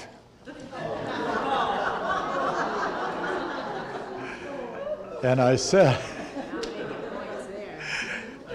if you do everything I say, you can make a lot of money and have them removed as often as you want. Okay? You can be a good Southern California lady, that's for sure. So any questions at all before we continue? Because we're going to switch the topic a little bit. What I want to do during the last portion of our time together this morning, I want to go through some thoughts that people have been asking of me for a long time, and that is, how does an individual improve the quality of their listing presentation? How does an individual improve the quality of their listing presentation? Well, the first answer is most people don't, which I appreciate. But what I want to share with you is, we live in the entertainment capital of the world, called Las Vegas, Nevada. There is no second to our first place in the area of entertainment. Every entertainer that has any desires to become well known wants to be on this strip at one point in their career. So we moved here 18 years ago, and I would come here 4 or 5 times a year to speak at conventions, so I was very familiar with Las Vegas. And I got a call from my ticket broker, and he said, I bought 2 tickets for you to see a show on Friday night at the Hilton when it was the Hilton, before it changed names to the Westgate. And I said, well, who's the entertainer? He said, you've never heard of him, but I'm telling you, Mike, this kid is going to become a phenomenal superstar. His name is John, my ticket broker. I said, well, John, now we've been working together 20 years. If you're not going to tell me who it is, I'm not going to go. All right, I'll tell you his name, but you've never heard of this kid. What's his name? Michael Bublé. Now, this was his very first time singing on the stage in Las Vegas. And that little tiny theater they had near the big theater in the back held 500 people. And it was not very nice, that particular little spot that he was singing in. And the stage was there. There was no orchestra to be seen. There were no backup singers. There were no dancers. There was no decor on the stage. It was just a microphone and Michael Bublé. And I'm telling you, he walked out and he stood there stunned because the audience applauded when they introduced him. And he was really, you could see, taken off guard by the applause. And then he said something that I'll never forget. And that wasn't it. Okay? He went like this. He goes, Mom, I'm in Las Vegas, Nevada. I'm on the stage at the Hilton Hotel. But what he didn't know, his mother had flown out to see his first performance. And she was sitting 2 rows behind us. And she goes, Michael, I'm here. I mean, I get goosebumps every time I repeat it. I mean, it was such an interesting moment. Well, this young man started to sing, and this crowd, we were stunned, because he's just standing there in a suit and tie, holding onto the microphone. And for those that know his background, he was a TV star of some type on one of those daytime soap operas for years and wanted to be an entertainer. So for those that are online listening, it's not me shooting at the audience, okay? So if you can picture, about 2 months ago, he's at the new Resorts World. So we buy tickets to go see him. There's 8,000 people in the audience. We're sitting in seats 1 and 2 in the front row. The stage is probably 15,000 square feet, all covered in decor, orchestra on the stage, backup singers on the stage, dancers on the stage. He's an amazing talent. He comes out, the audience is cheering, he's dancing, he's singing. He's going into the audience, which the security hates that. And he's actually taking people's cell phone while he's singing, taking pictures of himself and people in the audience. I mean, the entertainment value was 120% when a maximum of 100. And what I talked to Sabrina about when we left that show that night was, look at the difference when he learned how to perform. Look at the difference when he learned how to perform. We have a friend here in town. He was in town for 5 nights, and she's one of these enormous fans of him. And she and a group of girls went and saw him 5 nights in a row, because that's the kind of audience that he has. So about, now it's been probably 15 years ago, maybe a little longer, we live right behind the Wynn Hotel on Howard Hughes Drive, and you know, we're in the Wynn Hotel 3 nights a week because I'm one of their special people, and I don't, usually when you're special people, you're driving the short bus. So, you know, I don't know what that means, but I'm one of their people. So we're walking through the hotel and we see a sign and it says, Tony Bennett is singing tonight on his 80th birthday, which was that day. And I said to Sabrina, have you ever seen Tony Bennett? She goes, no. I said, I've seen him. He's unbelievable. So we went to the Wynn, and they got us front seats at the hotel for the show. And this guy comes out. He's 80 years old. And he comes out. He's dressed sharp. He walks out on the stage. And he's a little tiny guy. And he starts to sing, and it was incredible. But he's a performer. So the performance ends. Everybody applauds. We leave. 10 years later, we're walking through the hotel. We see a sign, Tony Bennett, tonight only, because Steve Wynn and Tony Bennett were good friends. And he's going to perform tonight on his 90th birthday. So we got 2 front seats. He walks out, he's a little bit slower at age 90 than he was at 80, but he starts to sing, and he's singing his favorite song, which is I Left My Heart in San Francisco. And halfway through the song, somebody in the audience yells out loud, sing it, Tony. And he stopped on a note, looked up and said, "What do you think I'm doing?" And went right back to the note he was on and finished the song. So the next morning we get on the plane and we fly to New York City because we had to do an event there. And it was 4 o'clock when we land at Teterboro, and we're staying at the Ritz-Carlton at the park, and around the corner is the Starbucks, and I walk around the corner to the Starbucks, and standing in front of Starbucks is Tony Bennett in a jogging suit with a cup of coffee, standing there drinking coffee. And I walked up, I said, "Mr. Bennett." He said, "My name is Tony." I said, "Thank you, Mr. Bennett," because, you know, you got to have some respect for people that are a little bit more advanced than we are. I said, "We saw you on your 80th birthday, and we saw you yesterday on your 90th birthday." He's a little guy. He reaches up, puts his hand on my shoulder and said, "Come back and see me on my 100th birthday." Which was a great line. Now, I think some of us know he was diagnosed a couple years ago with dementia and has had to retire. But the performance, a listing presentation is a performance. It's the hardest thing to understand. And there's certain components in putting on a performance that we need to look at and consider. And I don't anticipate everything that I'm going to say would be something you would choose to do. But, you know, we've seen Elton John 4 or 5 times. We've seen Jay Leno probably 10 times. He comes to town usually once or twice a year at the Mirage. You know, we've seen Lionel Richie. We've seen everybody. And every one of them is unique. So let's accept the fact that each of us are unique. You're not going to be like her, and she's not going to be like you. Each of us has their own style. We just want to upgrade and improve that. Because the truth is, and I'll ask you to write down a series of numbers, and this will maybe help you understand what I'm trying to accomplish. If you write down the number 100, number 100, and then go parallel and write the number 100 again. So 100 here, then 100 over here. Below the first 100, write the number 20. Below the second 100, write the number 70. According to the National Association of Realtors, if an agent goes on 100 presentations over the course of a year, you're going to take 20 listings that sell.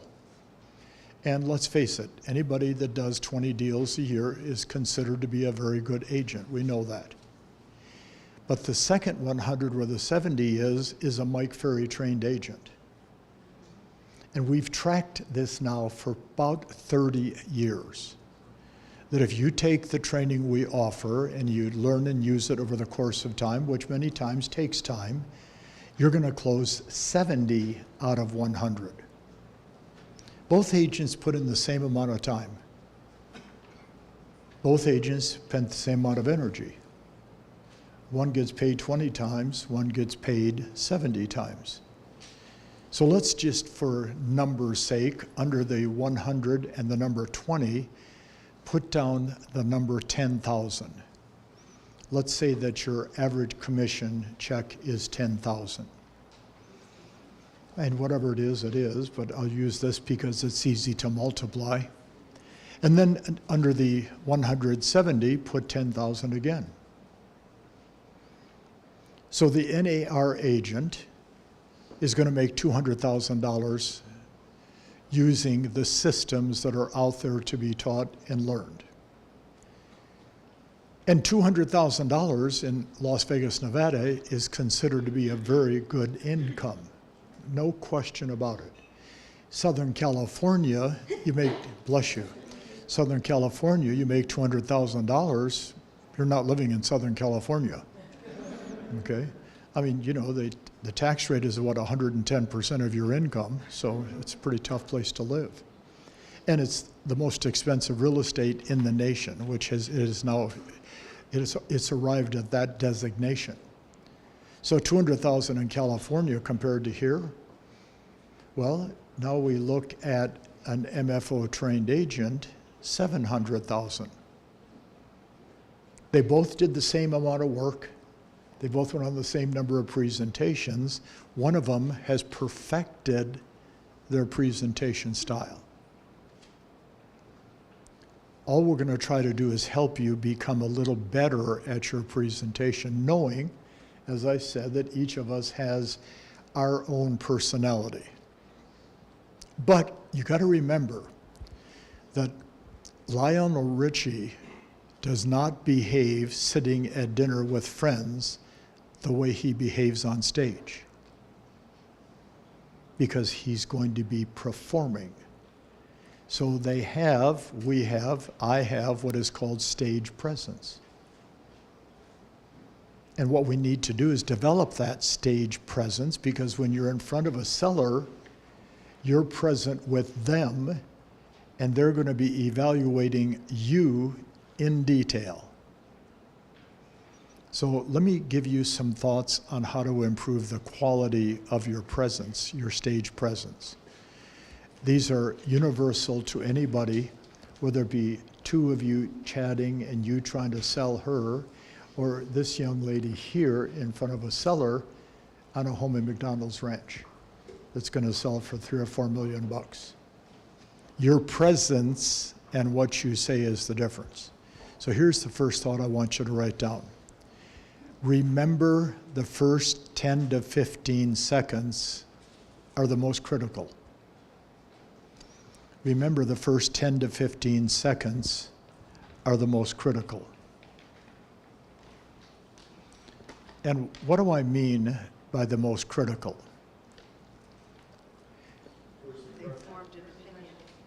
Thank you. See, today, primarily because of social media, people have a much better understanding of you, even though it may be false information on social media, that they will find out about you before they meet you. Almost every seller in the world today, if they have an appointment with an agent, is going to go online and check that appointment with the agent. So we had an interesting thing take place at a seminar that we were doing about a month ago. One of the agents said, "All right, if you think that handling objections are easy, Mr. Ferry, how do you handle this one?" I said, "Well, give it to me." She goes, "The seller actually said to me, I'm going to use the other agent because they have more followers on Instagram than you have." I said, "Okay, it's pretty simple. Did you have your cell phone with you?" She said, "Yes."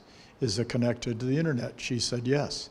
I said, "Then you should smile and say, give me the name of the agent and let me do a little research." And she goes, "Well, what would I be researching?" "Well, you have access to the Board of Realtors and how many transactions the agent has done." I said, "In fact, right now, why don't you tell me who the agent is and how many transactions they've done?"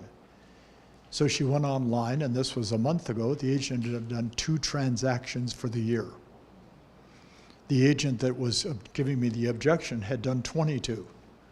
I said, "So watch, Mr. and Mrs. Seller, I appreciate the fact that she has more followers on Instagram, but that particular method of prospecting has gained her 2 sales. What I do has gained 22. Do you want an agent with 2 or 22 handling the sale of your property?" So you inject a little bit of common sense. But see, the challenge is everybody's checking on us before we ever show up. So that first 10 to 15 seconds when they open that door is critical. So therefore, are they looking at you and becoming judgmental? And the answer is yes. So how do we reduce the judgmental? Because most people, when they're being judged, are being judged in a negative fashion, not a positive. So they're looking at your makeup and your jewelry and the clothes you're wearing and the smile on your face. So let's go to point number 2. On a presentation,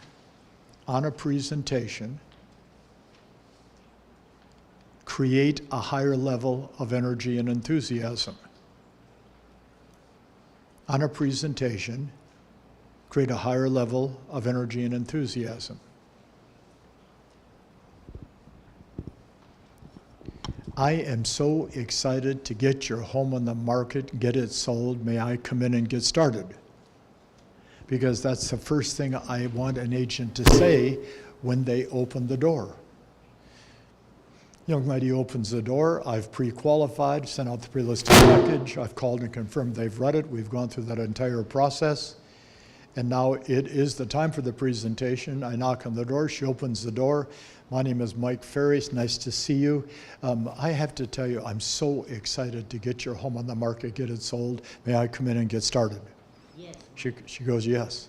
May I take a quick look at your home? Of course.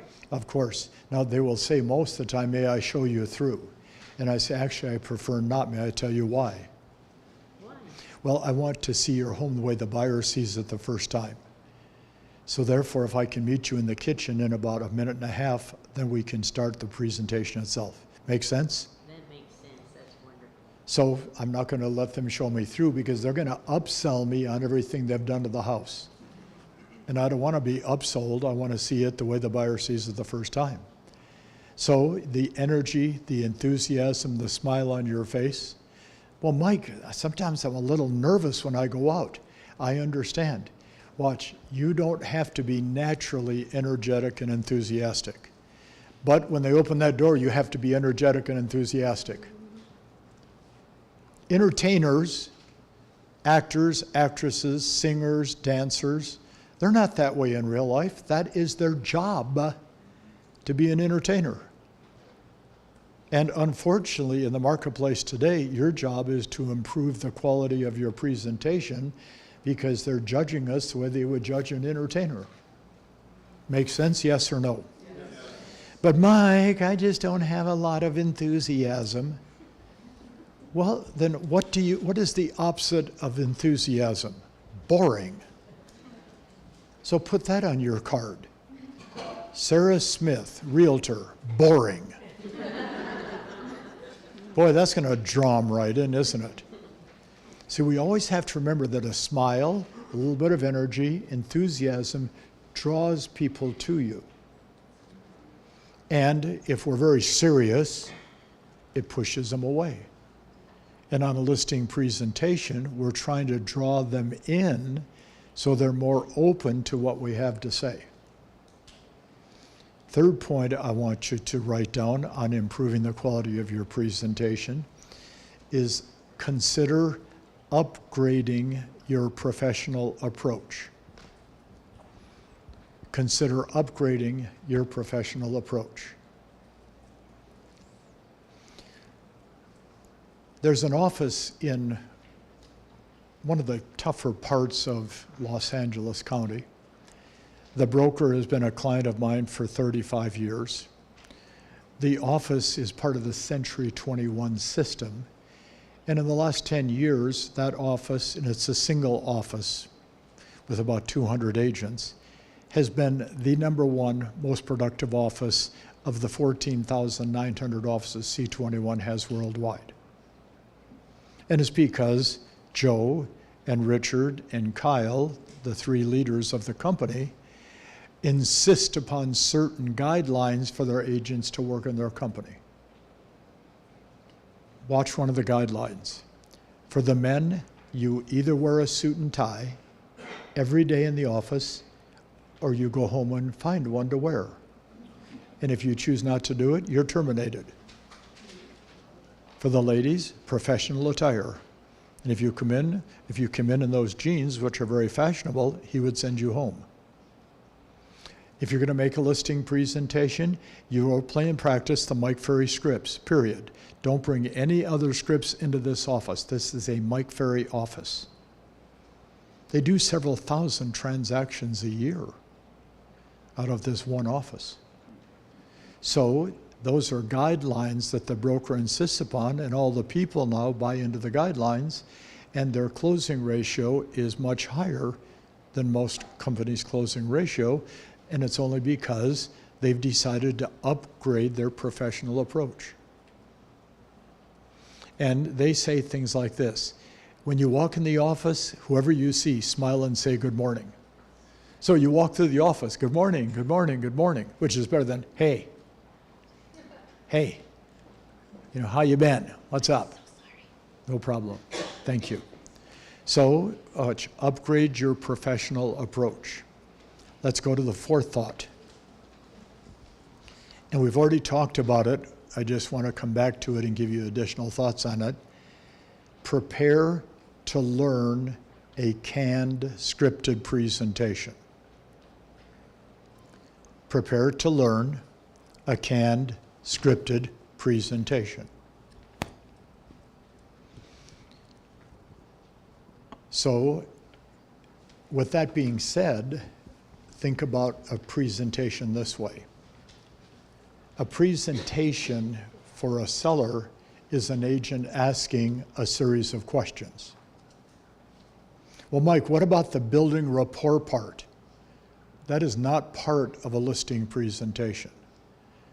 Now, are you there to list their home or become their best friend? I'm sorry, I didn't hear the answer. Oh, okay. So walking into the house, which is what agents want to do, oh, I just love your house. Oh, it's so beautiful. I love the decor. Oh, and you have a puppy. I love puppies. Puppy, puppy, puppy, puppy, puppy. There's a golf trophy sitting on the mantle. Oh, I see you play golf. If they got a golf trophy, they play golf. I mean, let's not be obnoxiously stupid in our approach. Watch. Okay, take a different approach. Wendy leaves the office today, gets out of the elevator on the ground floor, walking towards her car, gets distracted, trips off the curb, falls down, and breaks her ankle. But you and I are walking near her, and we hear her cry out in pain. So we go to comfort her. We can see this is a challenge. We dial 911, and they send out, the guys to pick you up and take you to the hospital, and hopefully they do that very quickly. And it's not a fun situation. I've broken my left ankle 6 times. It doesn't feel good. So you're crying, and it's swelling up, and the ambulance comes and tries to comfort you the best as possible. And they get you to the hospital, and because there's 28 hospitals here in the valley, so there's one always close, and they rush you into the emergency ward, and the doctor walks in like this: Wendy, we're so excited to have you here today. We built this entire facility just to help people like yourself. We're glad you're here. Is that what you want done? No, I want my damn ankle fixed. They don't want to be your best friend. They want to know if you know how to get the home sold. So you got to get over this crazy notion you have to build rapport. And all you're doing is thinking about this: how do I move from telling them how much I love the home to telling them their price is ridiculous? Interesting, isn't it? Because once we build rapport, then we can't tell them our price is ridiculous. How many of you normally have all of your sellers at your home for Sunday dinner? I've never seen a hand go up to that question. So let's think about the fact that if we have a better scripted presentation, and let's make a note here, it's just a series of questions. It's just a series of questions. That's all the presentation is. And again, just go to MikeFerry.com, press the scripts button, download the listing presentation pre-qualifying script, and when you see the script itself, you can do the whole presentation in 7-8 minutes. Because my goal was to get in and out in 10, 12, 15 minutes at the most. Because I knew the longer I stayed, the more they would start questioning the validity of what I'm saying. And then I'm defending myself. So let's write down a very important point, then we'll come back to the scripted presentation. A strong presentation allows you to be on the offense. A strong presentation allows you to be on the offense. And what am I referring to when I say being on the offense? I'm leading the discussion with the questions I ask. When they start questioning what we do, we're on the defense. And if we're on the defense, they are controlling the conversation. So the example I always use, you don't tell the doctor how to fix your broken finger. You don't call American Airlines at the airport and say, I want to go to Honolulu at 2 o'clock, get a plane ready. Doesn't work that way. You don't say to the attorney, all right, I want to go to court on a Friday. Tell the judge I'll be there. Doesn't work that way. So why do we then let sellers and buyers tell us what to do? Doesn't even make sense, does it? So I had a listing script, and across the top of it, it said listing script. And I walked into the house and I said to the seller, once we sat down at the kitchen table, I've written out a series of questions you can see. I'd like to go through them with you now. Would that be okay? Okay. And I would just read the questions, which brought me to a logical conclusion in terms of me listing their home. And I wrote the questions and kept modifying them as I kept listing more property to see what would get the best response. Interesting, isn't it? But you have to be willing, let's go to the next thing I want you to write down. To improve the quality of your presentation, you have to be willing to practice. To improve the quality of your presentation, you have to be willing to practice. So the entertainers on the strip between 1 o'clock and 4 o'clock are doing their shows to an empty theater. They're practicing. Has anybody here ever seen Andrea Bocelli live? Quite a few of you, okay? This will be the first year he's not going to be here in December, because that's usually part of his normal travel routine. My wife and I, 10, 11 years ago, by mistake, got to know Andrea Bocelli and his wife Veronica. And we became friends. In fact, my wife works for Andrea and Veronica Bocelli. She runs his U.S. foundation, which raises money to help children. And they actually do help children. 94% of the money that they raise every year goes directly to the kids, which it does. And until you witness that, it's almost hard to believe, because the average foundation or charity, about 15% of the money goes to the actual need, and the rest goes to the executives. Andrea and Veronica are very giving people, and they will write a check, $5–10 million a year to cover the costs to make sure this foundation runs right. And Sabrina, my wife, works with them, talks to them almost every day. So we see Andrea 5–6 times a year. But one thing happens at 2 o'clock. He practices. He is the highest paid entertainer in the world today. Second place is probably 25% of what he earns. Highest paid in the world. He has the highest average ticket price of anybody that does a concert in the world. And every place he goes, they sell it out 2, 3, 6 months in advance. And he practices. So he has a beautiful 90-foot yacht on the Mediterranean, because they live on the beach on the Mediterranean.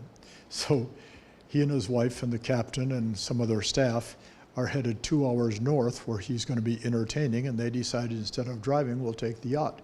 So they're going up the coast, and they park at the dock, and the captain is, getting the boat settled, and Andrea's in the salon practicing. And of course, the voice is very loud and very distinct if you've ever heard him sing. And a couple are walking down the dock, and they say to the captain, "That is the most amazing musical system we've ever heard. It sounds like Andrea Bocelli is actually in your boat singing." Captain said, "Just a minute." Opens the door. Andrea, this couple wants to meet you. They almost fainted, okay? But they practice every day, practice every day, practice every day, practice every day. I practiced my listing script every morning for 30 to 45 minutes for 2 straight years. This material I'm presenting today, I've done it now 57 times in the last probably 60 days. I don't need to look at it, I can just follow the script because I wrote the script and I've done it so often. So I want you to write down this question. What do I say when? What do I say when? ...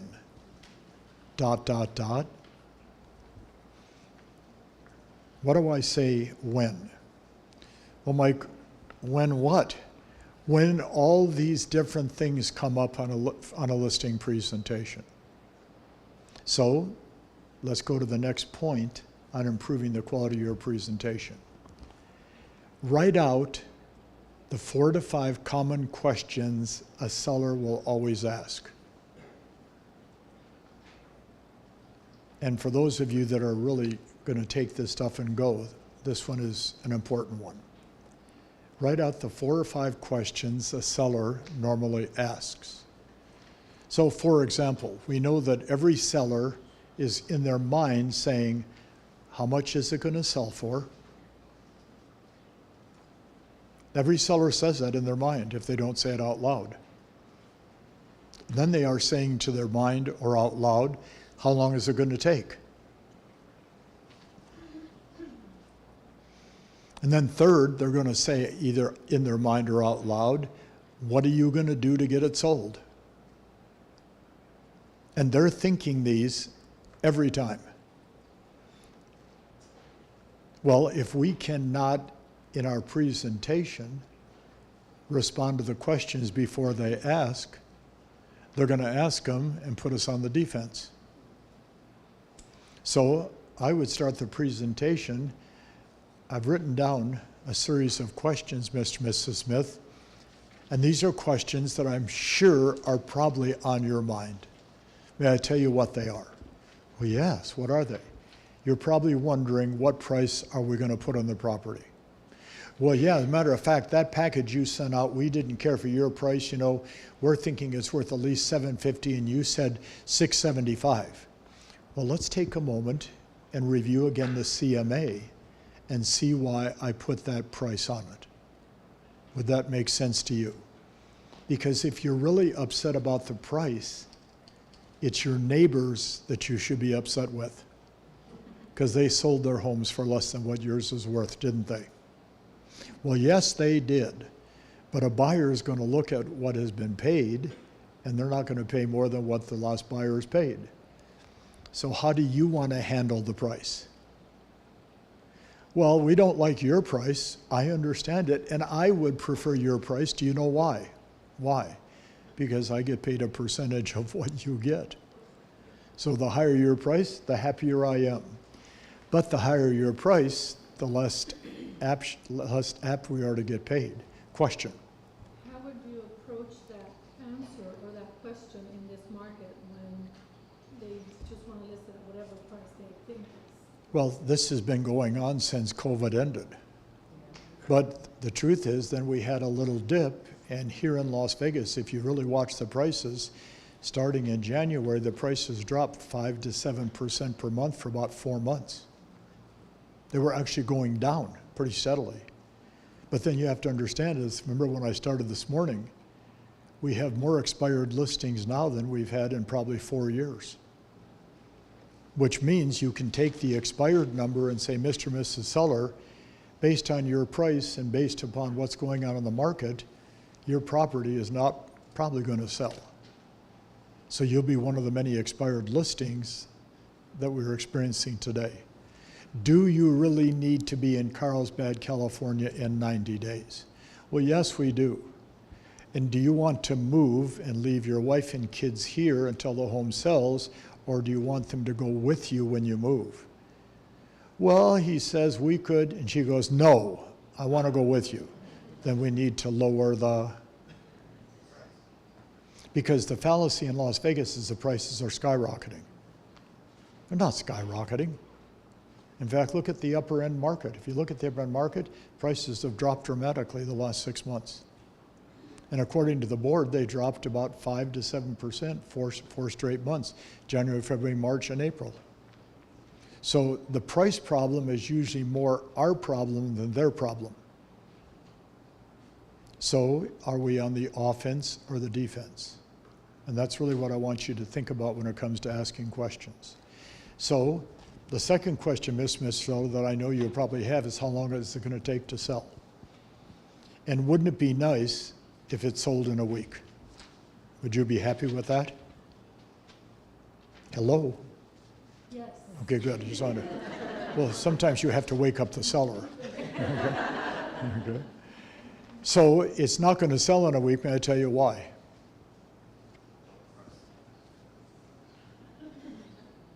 I'm sorry, I'm taking. I know what, I'm just kidding with you. When you get this point in the seminar, if you don't have any fun, everybody else doesn't have any fun either. So based upon this market and your price, it's probably not going to sell in a week. May I tell you why? Well, the previous sales were in that 650 to 670 range, and you're wanting to ask 750. So even if we can get 750, it could take 4 to 6 months if the market keeps improving. Would you accept that?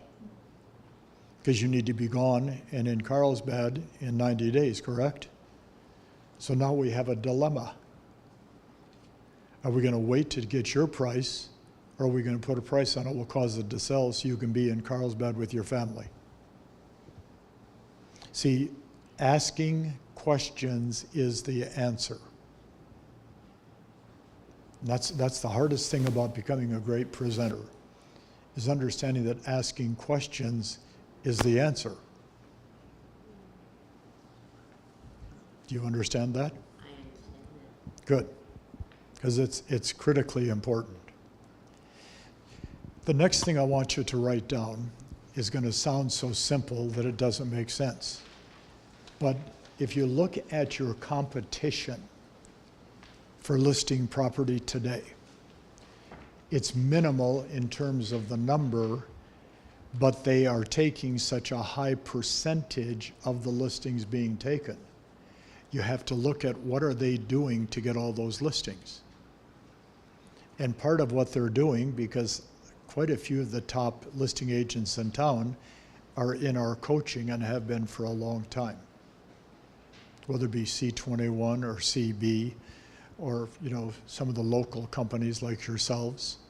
So this next point then is, can you identify 5 to 6 specific things you're going to do to get the home sold? Can you identify 5 to 6 specific things you're going to do to get the home sold? It's an interesting thing to look at. Because if you listen to most agents when it comes to a seller saying, all right, Wendy, we think that you can do the job, but tell us what you're going to do to get the home sold. Well, you have to understand our office, boy, we're all just like a family. Everybody supports each other and we're all very close, and I think family is how I would describe it. What are you, KW? What a crock of crap that is. Rick would shoot you to get a listing in his KW office. We coached Rick and what's his wife's name? Terry, for probably 20 years. I mean, that guy's stronger than 90-year-old garlic and he doesn't look like it. But he is not going to put up with the fact that the agent goes out to make a presentation, doesn't know what to say. So tell me, what are some of the fundamental things we do to get a home sold? Give me an example. Come on. Okay, open houses. Let's write it down. I think it's probably the least important thing you'll ever do. In fact, I think it's probably the dumbest thing you'll ever do. but everybody does it, so now it's community dumb. Okay? Give me a second thing that we would do to get a home sold. Cold calling who? The neighbors in the area. Cold calling it around the area, looking for potential buyers. That's a good one. Please. Having more conversations with everything from your database, you know, your past clients, etc. Good. Yes, please. Okay, so create urgency is good, but I want specific things we do to get a home sold. Social media. Price it right. Price it right, yeah, but they're not going to buy into that. Social media. Social media could be one, sure, good. Yes, ma'am? But see, no, we're looking at no, I don't even want it out loud, okay? I'm in charge, okay? This goes back to who's on offense, who's on defense. Okay, watch. Do you generally take photos? Hello? Yes. All right, do they expect you to take photos? Yes. Do you submit it to multiple listing service? Yes. Do they expect it to be an MLS? Yes. Do you put a sign in the front yard? Yes. All these things are done, but we never express them. If you hold open house, are you really holding an open house? Okay? So ask me as a seller, Mike, will you hold our home open on the weekend? Will you hold an open house on the weekend? No, I won't. May I tell you why? Why? There's two ways to get a home sold. Number one, I can sit in your home on a Saturday or Sunday and wait for a potential buyer to show up. Or number two, I can spend Monday, Tuesday, Wednesday, Thursday, Friday in conversations with everybody in the neighborhood looking for a referral potential buyer. Would you prefer that I sit and wait for somebody to show up or aggressively find a buyer for your house? Aggressively find a buyer for my house. Aggressively find a buyer. So therefore I can't hold open house. Fair enough? But I want an open house. Then I say go ahead and hold it. And then you'll know why I don't do it. And statistically, in case you didn't know, of the 7 days in a week, it is about 70% less sales take place on Sunday than Monday, Tuesday, Wednesday, Thursday, Friday, Saturday. So when do we hold open house? On the worst day of the week. We take the worst activity, the worst day, put it together, and we have low productivity. Folks, go online to MikeFerry.com, print a copy of my 18-point plan of action. In fact, I think the one online is either 18 or 21. It's old-fashioned because I wrote it in 1970. But whenever a seller said to me, what are you going to do to get my home sold? I would pull out the plan of action and said, this was in the pre-listing package I sent you. Did you have a chance to review it? Here's the steps that I would take to get your home sold. They would sign the contract because of the plan of action. Because most agents would be saying things like, well, hold an open house and we're a family and you know, we're going to put it on social media sites and it's going to be all over the internet. Interesting, isn't it? So now we have a lack of you referred to the word urgency, which I thought was important, one of you. We have a lack of urgency, a lack of specific things we're going to get done, and we wonder why we don't get any listings taken, and then we're presenting them with no enthusiasm. How many people think that if you took what we've said so far today, and over the course of the next several months, because it takes time, would find that this material would improve your skill set? All right, so what's your level of commitment? So I wrote down one more thought for you to think about. And this is probably the hardest one. Understand at times a presentation will get a little emotional. And it's very common. Understand at times a presentation will get a little emotional.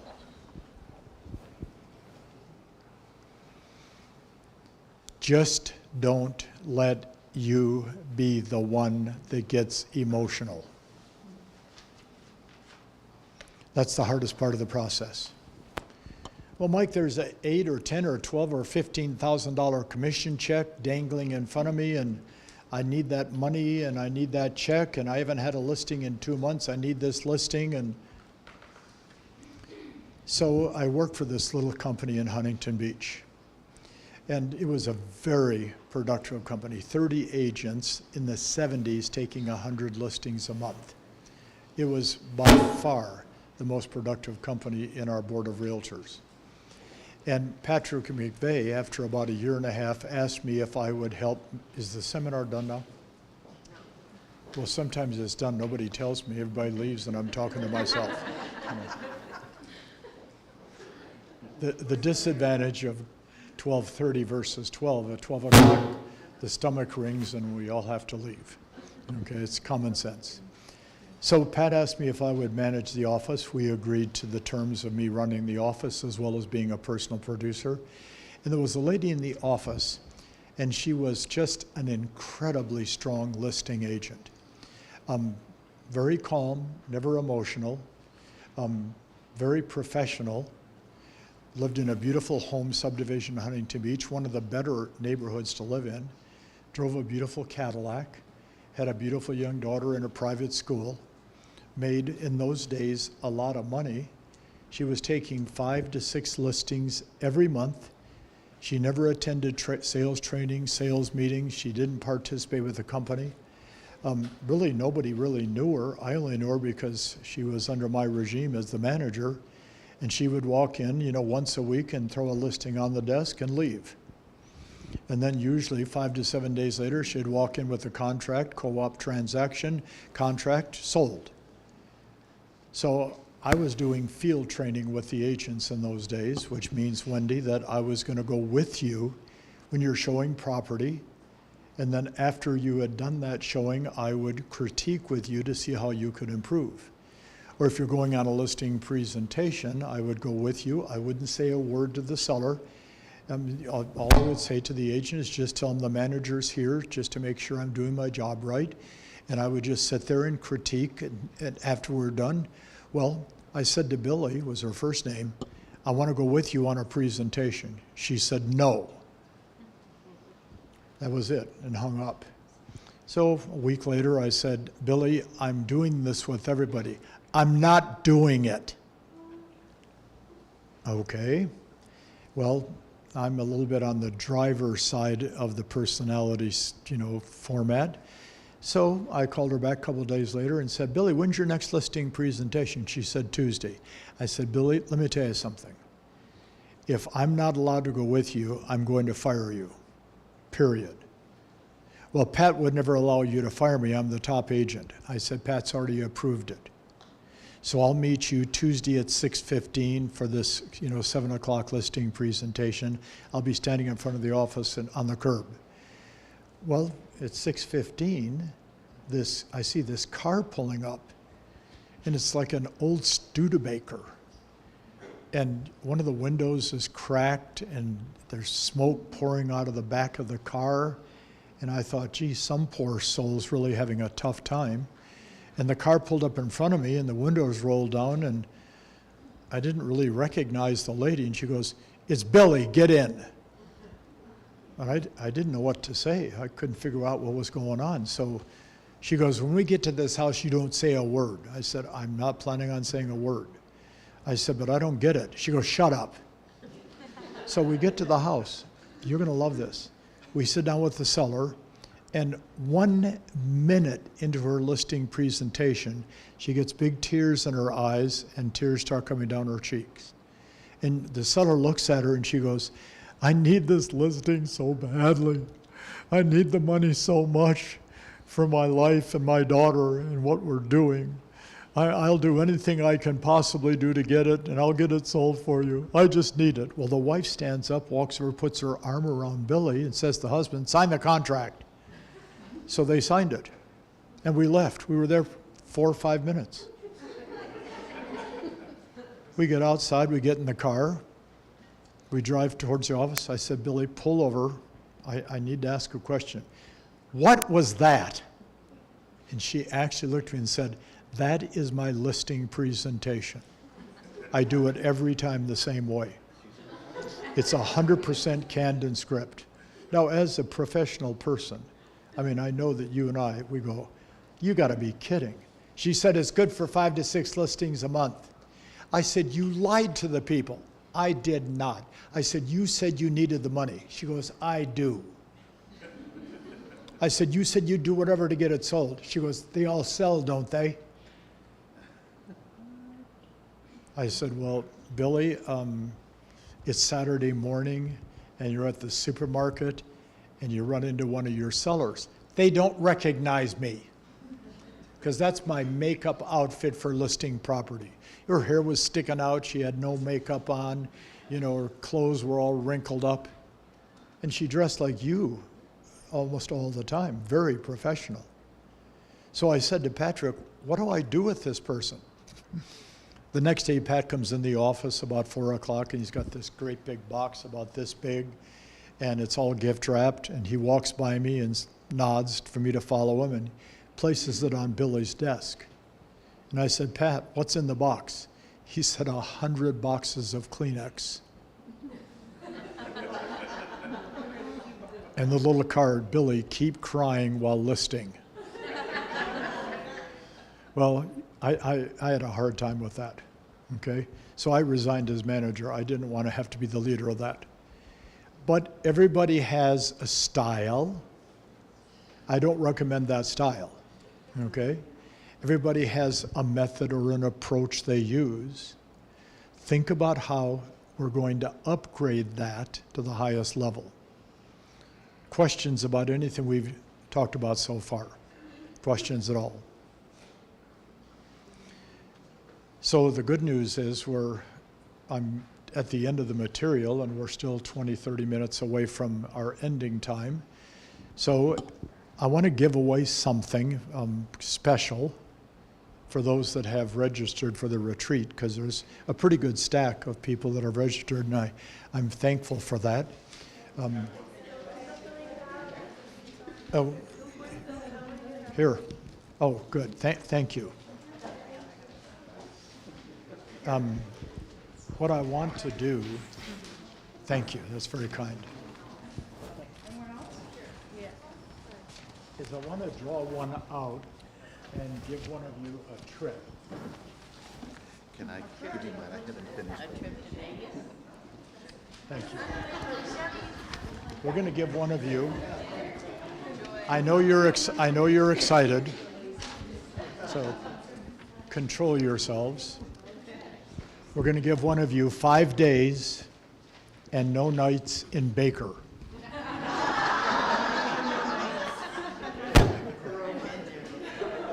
I know you're excited. Okay? I am feeling right. I'm sorry?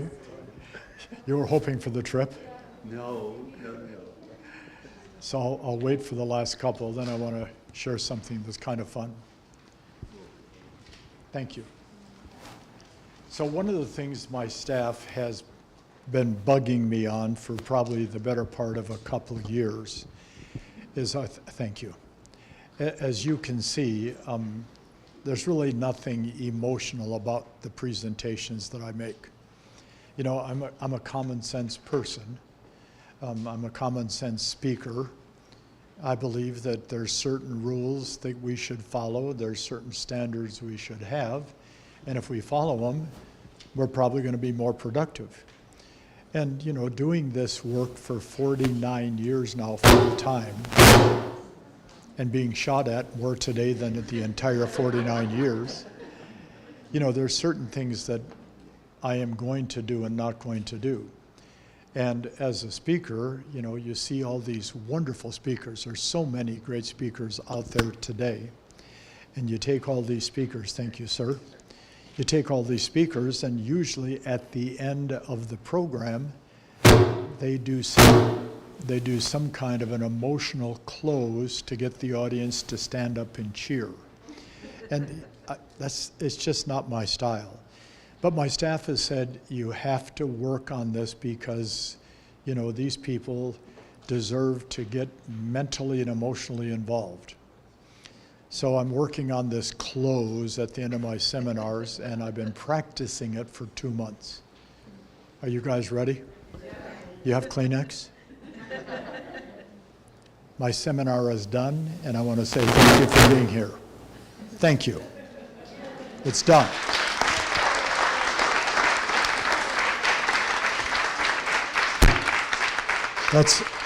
Let's bring up the boss. Thank you so much, Tom. Thank you. Or Tom, Mike. Do you know Tom? Yeah, he's my brother. He's your brother. Thank you so much. We really appreciate it. My pleasure. A lot of fun. So, okay, guys, thank you. Thank you so much. Look forward to seeing you guys all at the retreat. And I don't know, can we get a photo with you in front of the? Get a photo with you in front of everybody here? Oh, of course. Yeah. So let's. Tell me where you're going. Do you want a direct photo? Yeah. I want my PM tomorrow, 4 to 6. Okay. All right. Yeah. If I could just get you to stand. Tell me Where do you would want? like me to be. If you could, let me see. You might be blocking a little.